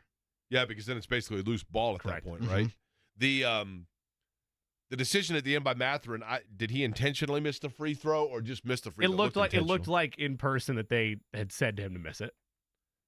0.3 left, and Boston got a really good look. They did. Really good look. But the basketball gods shined upon Indiana after the earlier incident. Maybe they shined on them twice because we find out that Haliburton's injury is just that grade 1 sprain. John will come in, help us put a tie on all of it, and we'll hand it off to him. We'll do it next. I don't know about you, but winter weather has already got me.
They would have been 30-0 Rutgers, I think. Are you looking up the 1976? We don't have loading music, unfortunately. Do you have the? You do the? Are you on the, Well, Rutgers is in there. I'm just trying to figure out what the record was. oh, it doesn't have the record? Not on the first site that I went to. Wikipedia is, of course, all-knowing. That was the first site I went to.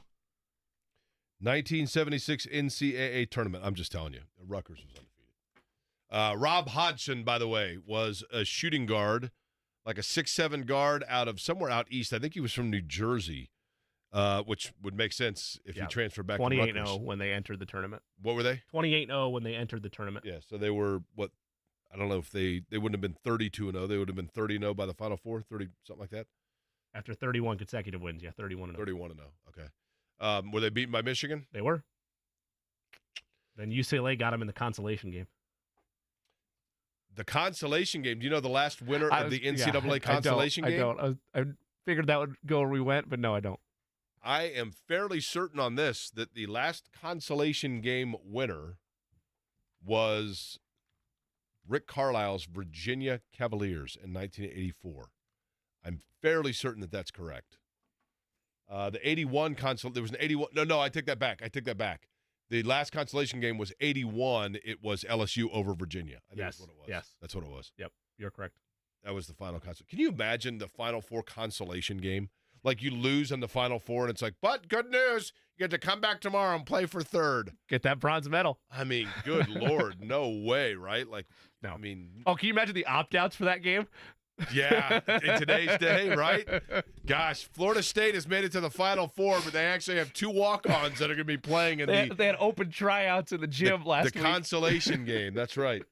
Some of the James students just are walked in. participate. John is here or on location. John is here today. Eddie, what do we got lined up for the big program tomorrow? We'll be talking, obviously, about these 2 games tonight, right? Yep. Yeah, we'll talk about IU Purdue tomorrow. Indiana again. Indiana, Rutgers, Purdue, Nebraska. Somebody just asked me this too, so I want to end with this question. And I get this a lot, to be honest with you. It happened a lot when I worked in television. Somebody asked me the question, Jake, please help me out. I was watching NFL games this weekend, and why was the language in Spanish? This is actually not a totally dumb question. It has to do with the setting on your television. Yep. And a lot of times, if you just grab the remote and you don't realize you did it, you go into the settings on your television and somehow, shape, or form, whether the dog walked over or whatever, you got your settings confused and it was clicked onto the wrong primary language on the settings of your television. Some right? remotes have an SAP function button. SAP. So if you look for that, if you still have a cable remote, you can sometimes just press that. If you're a streamer, I can't really help you. Go to your settings and figure it out. But that used to be the most common thing when I worked at Channel 6. People would call and they'd be like, for crying out loud, tell everybody to quit speaking Spanish. And I'm like, I wish I could speak when Spanish. When they weren't looking for Hawaii scores. That was the second call, usually. Hawaii. Do you know who won the Hawaii Cal Bakersfield? Was that a 7-point spread?